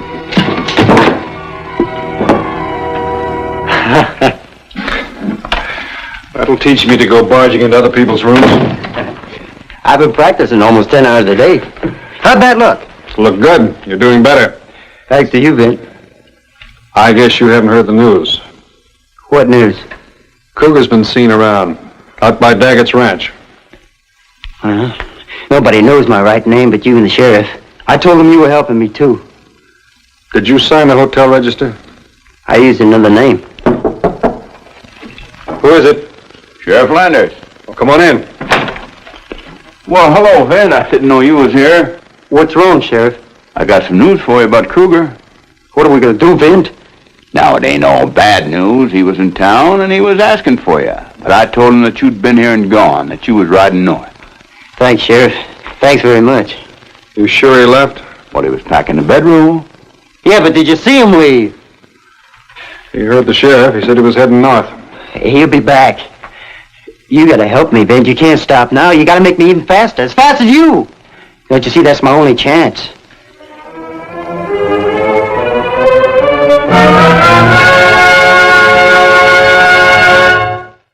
Nothing was heard of Kruger for the next 2 weeks. During that time, Wilson must have used up 50 pounds of lead in every tin can and Twin Forks. But his practice had brought results.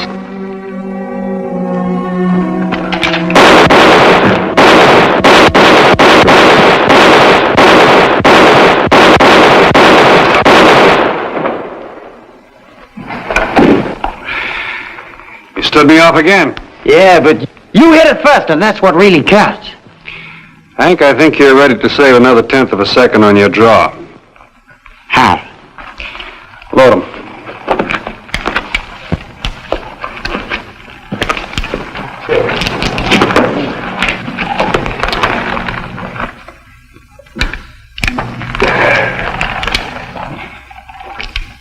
In genuine firing from the hip, the eye looks at the target and signals the muscles of the hand where to point the gun. Just how the eye signals this information to the hand, I don't know, but it does. Now watch.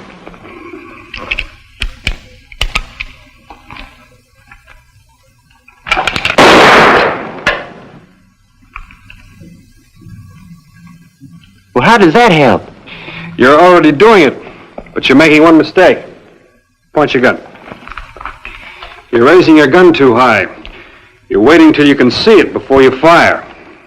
You mean that takes more time? More time than if you fired from down here without having to see your gun. Now try it. All right? I did it! Sure. A little more practice and you'll be saving 0.2 of a second on your draw. Important time because it's on the shot that counts. The first one. Hey, Vin, aren't you going to stay and watch me for a while? No, I got a date with the sheriff. The sheriff? Say, has he found out anything? You're not hiding something from me, are you, Vin? No, boy. You just keep practicing. Goodbye, Vin.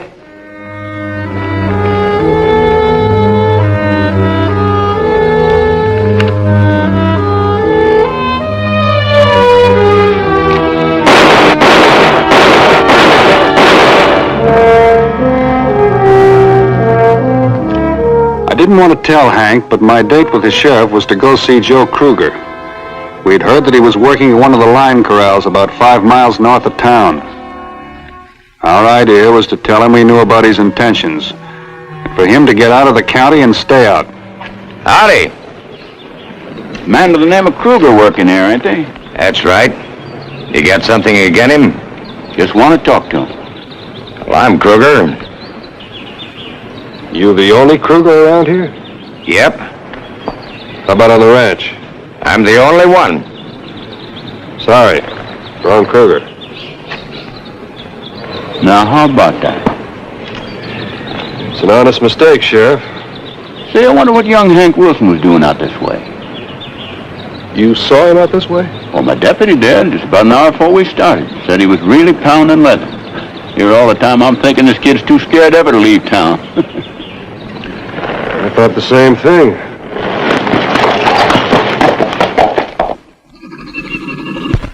This is called softening the mainspring. When you cock the hammer, it bends the mainspring. The softer the mainspring, the easier and quicker it is to get the hammer back.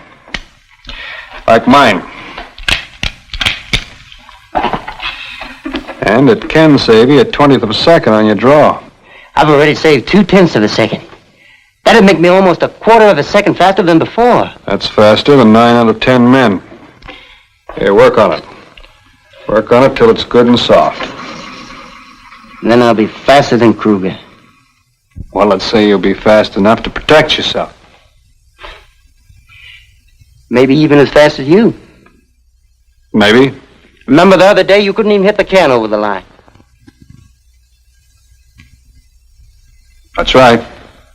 Why, with this spring softened up, I'll bet I could take you.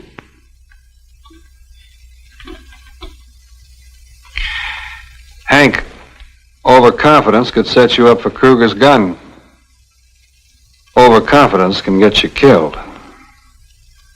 I'll tell you one thing I didn't do when I was learning to shoot.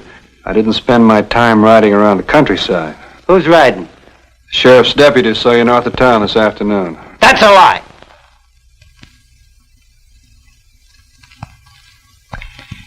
You've got friends in this town, boy. That's a good way to lose them. Friends. In this country, a man's only got one friend. This one. I'm going to do you a favor.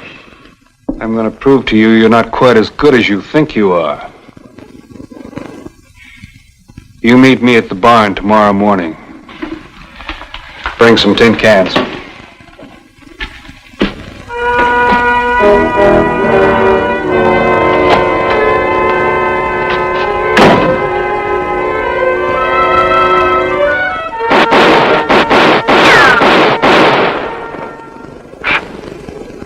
You sure taught me good.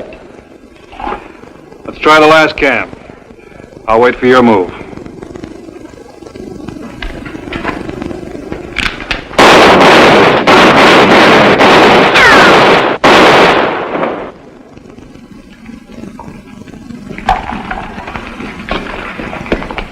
That's 3 out of 3 for you. You're a dead shot. Yeah, but you hit it first every time. That's true, and it's the first shot that counts. I know why you're beating me to the first shot. We're firing down. Now, if we were firing level, it'll be different.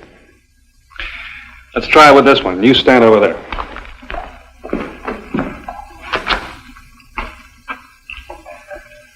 When I drop this can, you draw and hit as fast as you can. Anytime.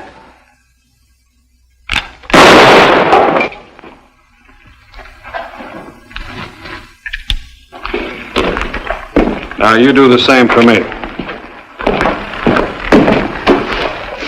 Anytime.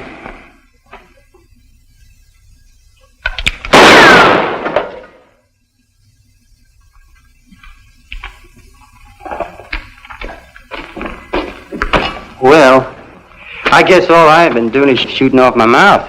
You're right. I'm not as fast as I thought I was. Maybe it's because I'm still afraid of him. Let's see if we can put some of that confidence back by eliminating the blink. The blink? Something I've noticed about you right from the start. Just before you get off your first shot, you blink. That's costing you the difference between hitting the can here or here. A difference you might need. Well, I could feel myself blink then. Well, that's what it is. Can I try it again, then? All right.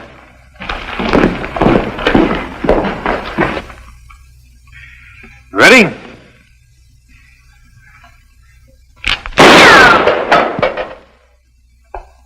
I didn't blink! Well, thanks, Vint. Vint, about the other afternoon. Yeah? I'm sorry I lied, but it was me the deputy saw riding out to the Rockin' J. Oh. Vint, do me one more favor? I've taught you all I can, Hank. I mean, would you ride out to the Rockin' J Ranch with me? Right now. What for? It's just one last favor, Vint. Please. What were you doing over at the Rockin' J yesterday? I'll show you that when we get there. Come on! All right.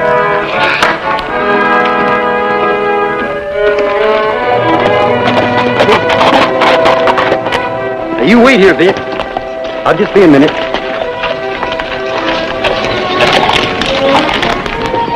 Now, don't you go away, Vint, because I got something to show you.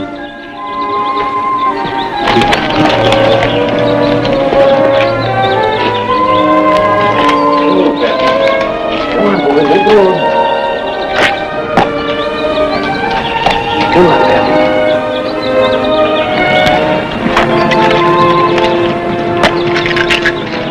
Hi. Can I help you? Well, I'm just waiting for a friend. What happened to Pappy here? Oh, stepped in a chuck hole. But it weren't his fault, though. He never went down, no, sir. He's always treated me like fine china. Kruger!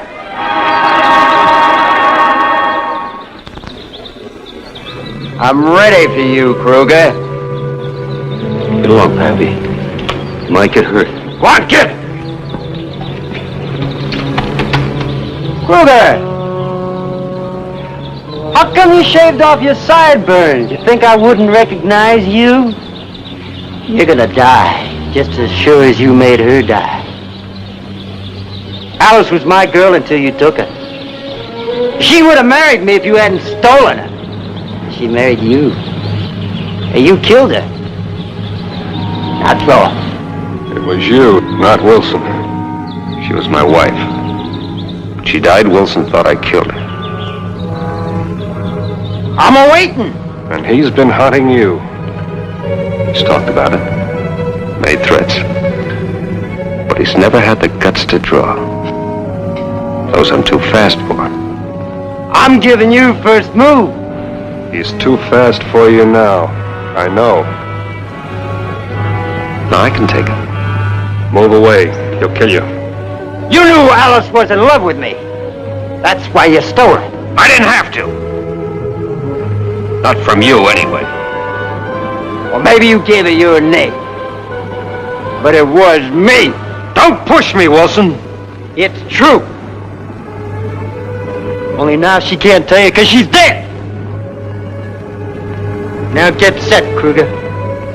Make a move. Don't move. He'll shoot me down. You give him back his gun. Wilson, I made you a gun hand. You got no more chance against me than he had. And I'll unmake you. You said I was faster. Move away.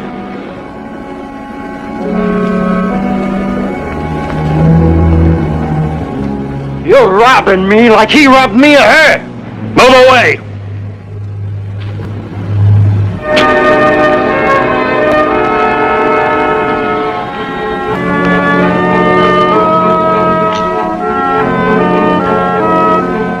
I'm going to kill you. And then I'm going to kill him. That letter you showed me from Sheriff J at Copper Springs, where'd you get it? I forged that. I figured you would do almost anything for your dear friend Sheriff J. It looks like I'm going to have to do just one more thing.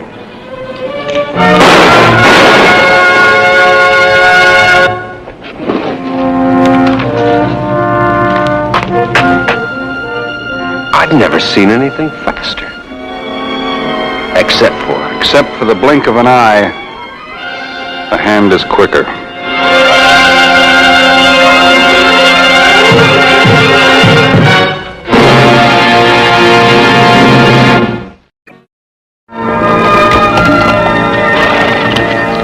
Now here's something else. The way this gun is balanced, my company guarantees 67% accuracy shooting from the hip. Now watch this. There, see that? Specially designed for gunfighters. Weighted stock. No matter how you twirl it, it winds up in firing position. Well, that's right pretty, Mr. Fraser, sir. George W. Fraser. Western representative of the S&F Smith Company of Hartford, Connecticut. Welcome to fire it if you want, Mr. Bonner. Much obliged. I don't think I could match you in that fancy twirling, but, let's take an ear off that cactus there.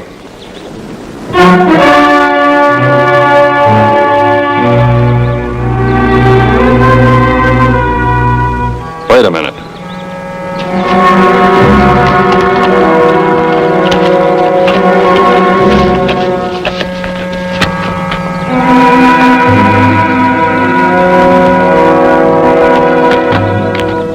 Here. He's dead, isn't he? Yeah, he's all dead. You know him, Mr. Fraser? No, I don't. What are you doing? I'm trying to find out who he is. I don't much relish going through a dead man's pockets, but, what the devil? What's that? Your guess is as good as mine, but it looks like the torn half of a flag to me. P-H-O. P-H-O? What does that mean? I don't know. But we better take him into Twin Rivers with us and talk to Sheriff Tarnwell. Take him with us? A cadaver? Of course. For all you know, he might have been shot with one of those fancy 6-guns of yours. Grab his feet. Where'd you come on him? Oh, about 3 hours east of here, just beyond O'Hara's Dip. Well, strictly speaking, I don't branch out that far. According to our government survey... Afternoon, Mayor Wheeler. This is Vint Bonner, an old friend of mine. He just got in town. Vint Bonner. I'm very happy to know you, sir. Glad to know you, Mayor. You're a man whose reputation is well known in Twin Rivers. How do you do, sir? Oh, this is Mr. Fraser. George W. Fraser, sir, representing the S&F Smith Company of Hartford, Connecticut, manufacturers of the Super Smith .45 revolver. You're a gun salesman, Mr. Fraser. It's very interesting. You see, I'm a gun collector myself. When you've completed your business in town, why not to stop by my house and have a look at my collection? And you may find that I'm not completely uninterested in whatever samples you may have brought with you. Well, I'd be delighted to pay you a visit. Good. I'll be expecting you then. Mr. Bonner, I'd consider it an honor if you, too, would allow me to show you a little Twin Rivers hospitality, if time permits. I've always got time for a little hospitality, Mayor. Splendid. I look forward to seeing you both then. Sheriff, I won't bother you now. I'll come back when...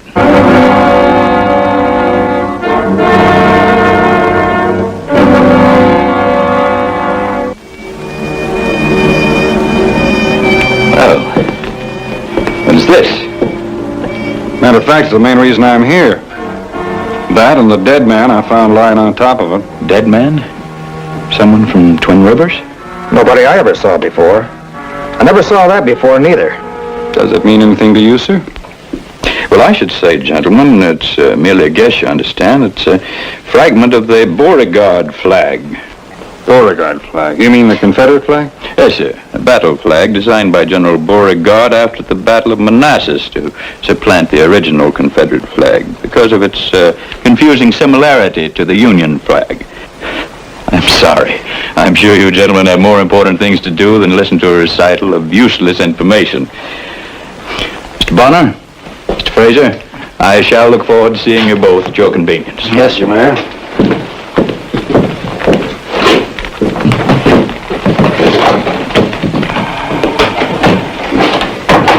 Beauregard flag.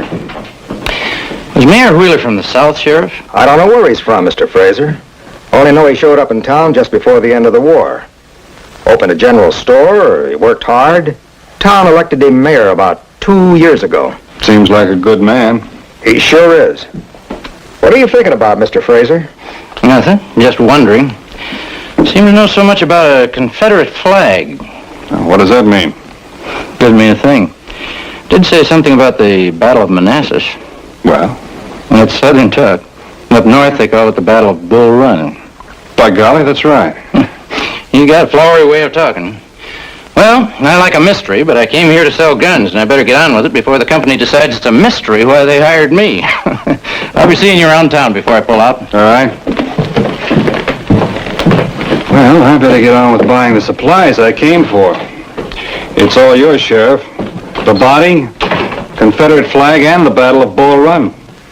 Thanks a lot, Vint. Well, I suppose I gotta ask around and see if anybody came through town I missed. But I know there ain't. The last fellow that came through town wasn't your dead friend. He had brown hair and Virginia drawl. Oh, about 2 weeks ago. He spent an hour with the mayor, and then he rode away. Confederate flags, Virginia drawls. Say, Sheriff, may I keep this? Sure, Vint. I thought the war was over. Well, since the mayor isn't home, Mrs. Wheeler, I'll come back some other time. Why, certainly not, Mr. Bonner. He's only stepped out for a few minutes. Come on over and sit down and have a cup of tea till he gets back. Thank you, ma'am. You don't think I'd let you get out of here that fast, do you? It's so seldom we have any visitors. Why, you're our first in, about a month and a half, I'd say. You said a month and a half? A month and a half? You said a month and a half since your last visitor. Well, I think so. John McMichaels from Blade. He just stopped by on his way through town. Is this McMichaels from Virginia? Virginia? Oh, no, I should say not. Blade's up north of here, almost up to Casper. Then he's not a Southerner. Why, John was born right here in Twin Rivers. His folks moved away when he was just a little boy. This is the first time he's been by since then. A month and a half and not 2 weeks ago. Mr. Bonner, I'm afraid I don't understand what you're asking me. I heard that a man came through here about 2 weeks ago. Mr. Bonner! I'm sorry I wasn't here to welcome you, sir. Hello, Mr. Mayor. I was just in the neighborhood. I thought I'd drop by. I'm glad you did. I couldn't be happier. Florence, I'd bet Mr. Bonner's a man who'd appreciate a good glass of hard cider. Oh, I just offered him a cup of tea. Tea? Plenty of time for tea. Do you have a palate for cider, Mr. Bonner? Well, I never turned on a glass yet. You've answered me, sir. Come this way. Oh, Sam, you're not taking Mr. Bonner to the cellar. That's where the cider is, my dear. Come along, Mr. Bonner. Right with you, Mayor. Excuse me, ma'am.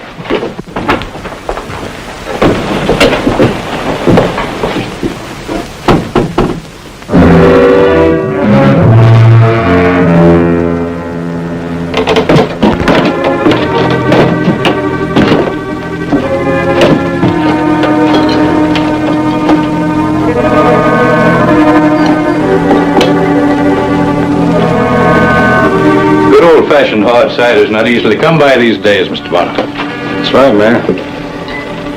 This is not the ordinary stuff. I age it myself.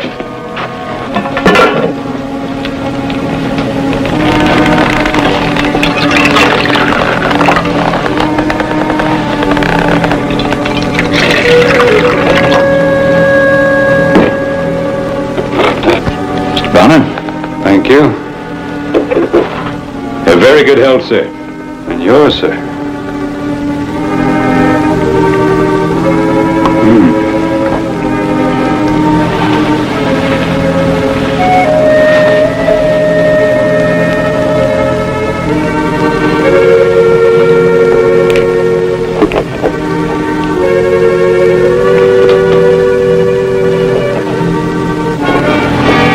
Mr. Bonner, I'm most desperately in need of help. I thought you knew more about the flag than you let on. The flag. Do you have it with you? Right here.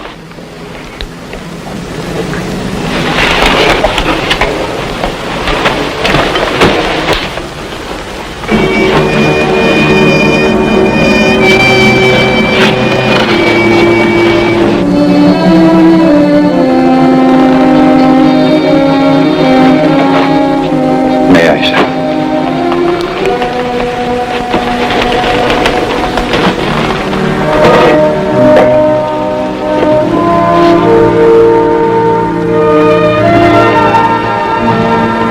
Phoenix, Mr. Bonner. Phoenix.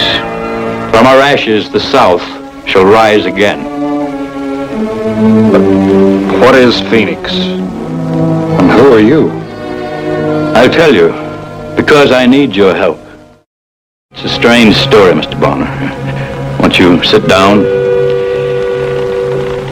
There were only 12 of us to begin with, all hot-blooded sons of some of the first families of Virginia. The South was beaten. But we 12 swore a bloody oath that from our ashes we would make her rise again. Phoenix. We collected a large sum of gold. I won't tell you how we collected it. Some of the ways weren't pretty. But we were patriots, and we felt the cause justified the methods. This was our plan. One of our number would take this hoard of gold and ride to the northwest, find himself a town, assume a new identity, and settle there, as long as it took for federal surveillance to be abandoned. Then this gold would be taken from its hiding place and used to raise a new army. You mean start the war again? It's incredible, isn't it? Yes, it is. What about this flag? 6 of the Beauregard pennants were torn in half, and each of us received a fragment. The man that was chosen to safeguard the gold was told to wait until someone came to him with one of these. Then he would know it was time. Then you have the gold. Yes. 2 weeks ago, a stranger came to me, bringing one of these. That would be the man with the Virginia accent. He was seen coming to you. Yes, he was the first messenger. And I sent him away. Years change a man, Mr. Bonner. I was young then, hot with the fire of defeat. I carried the pride of Virginia on my shoulders. But I'm older now. My temper's cooled. I have a wife, a child. I'm liked and respected here. This is all past. You said the first messenger. Yes. The second came 2 nights ago. I knew he would. You see, Phoenix allowed for the possibility that some of us may change our minds. The first came simply with news, and I sent him away. The second came with threats. What happened? I killed him. His was the body you found. Where's the gold now? It's here.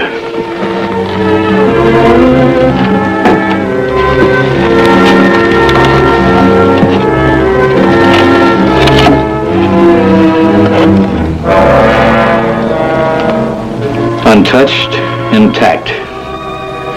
The exact sum I buried there the day I arrived in Twin Rivers. I know what's on your mind, Mr. Bonner. Why don't I just give it to them and wash my hands of the whole affair? I cannot. They cannot be allowed to carry out this mad plan. The war's over and done. What happens if you continue to refuse? When the second messenger fails to return, they'll dispatch a third. There can be little doubt as to what his orders will be.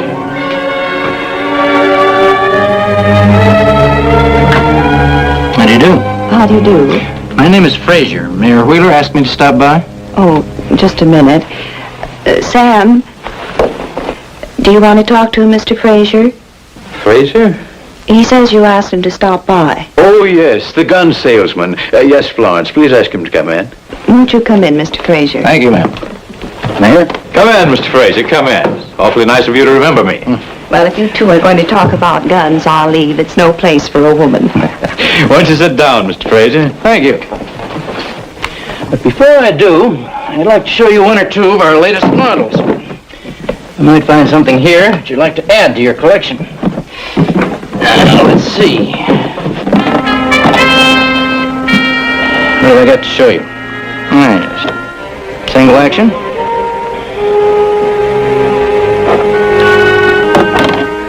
Double action.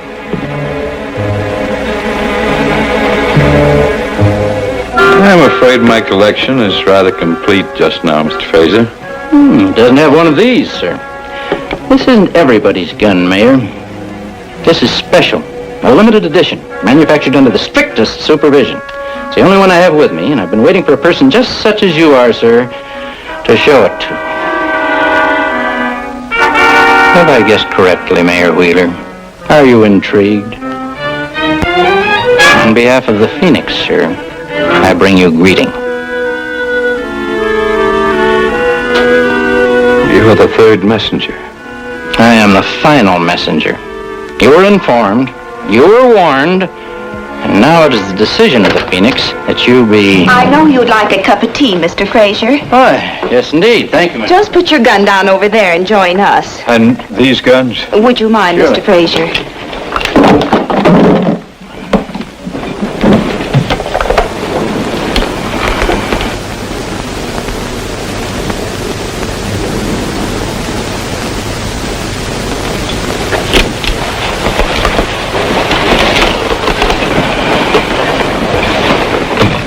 Now, we can all sit down and have our tea.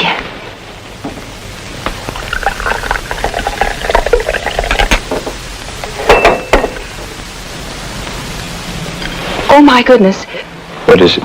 I'm sure I left the kettle boiling on the stove. I'd better check it. Florence. I'll be right back. Don't wait for me.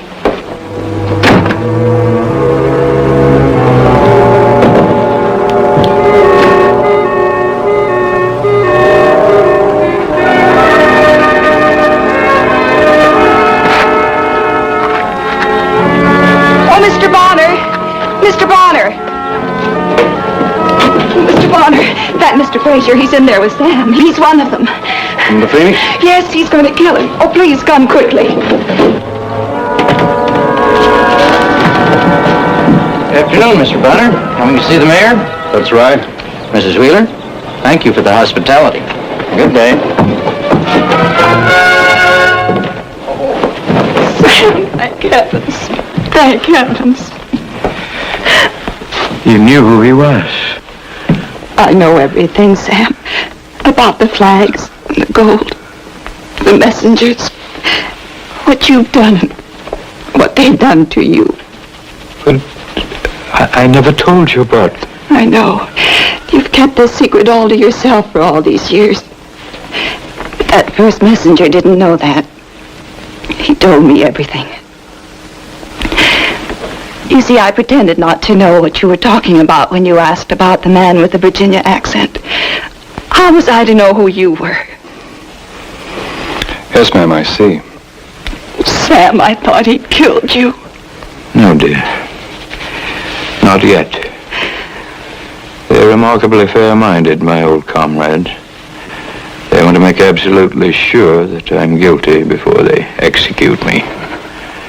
They've given me until nightfall to produce the gold, get ready to return. If I refuse... Mr. Bonner, what am I to do?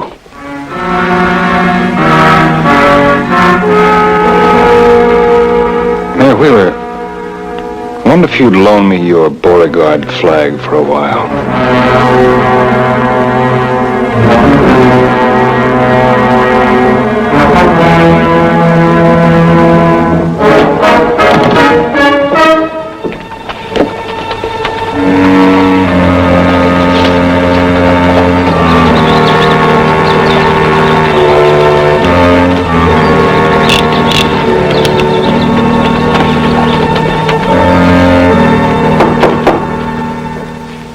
Come in.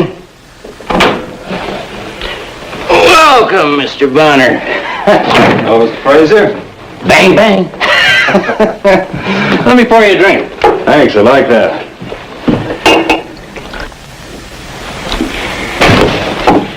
Kind of a warm day. Still carrying that old flag around with you, huh? Oh. Well, nobody seems to know what it's for. Here. Thank you. Happy days.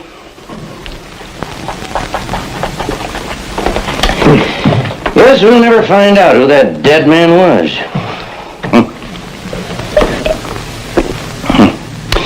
And hard to figure out, isn't it? Half of a rebel flag, and the letters PHO sewed across it. This isn't the same flag. No. This is my flag. Yours. And you're one of them? You didn't know who I was, and I didn't know who you were. How'd you find out? Mayor Wheeler told me. He asked for my help. Funny, isn't it? He even showed me where he hid the gold. He did? So we don't need him anymore. So, we will pick up the gold tonight and be on our way back to Richmond. Comrade, let's drink to the cause. I see you're still selling guns, Mr. Fraser. This is a real article, Mr. Bonner. You Phoenixes are well named, all right. No sooner do I think all of you are stamped out than another one crops up somewhere. I never thought you were one of them, though. Well, I kind of got the impression that you might not be heading back to Richmond with the gold. Pretty clever figuring. And that the Confederacy wasn't exactly your favorite charity. George W. Frazier's my favorite charity. Where did you get the flag? From one of you Phoenixes. The last one. At least I thought he was the last when I took that flag off his body. I killed the first one. Mayor Wheeler got rid of the second. And now there's just me, and you, and Mayor Wheeler. And all that gold to be had for the taking. And you're so clever at figuring, maybe you can figure out just who's gonna do that taking.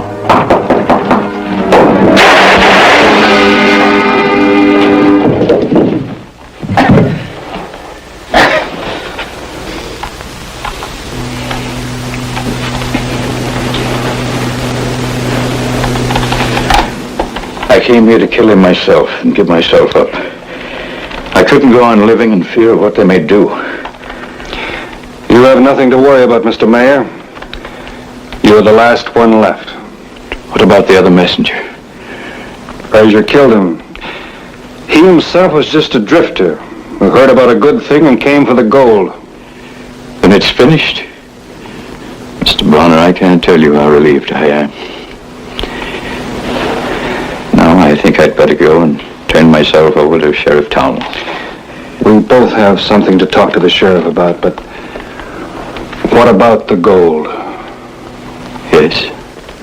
Well, the war left a lot of women without husbands, a lot of children without fathers, both the North and the South. Mr. Bonner, I believe I can trust you to see that it serves a worthy cause. That's a job I'd like, sir.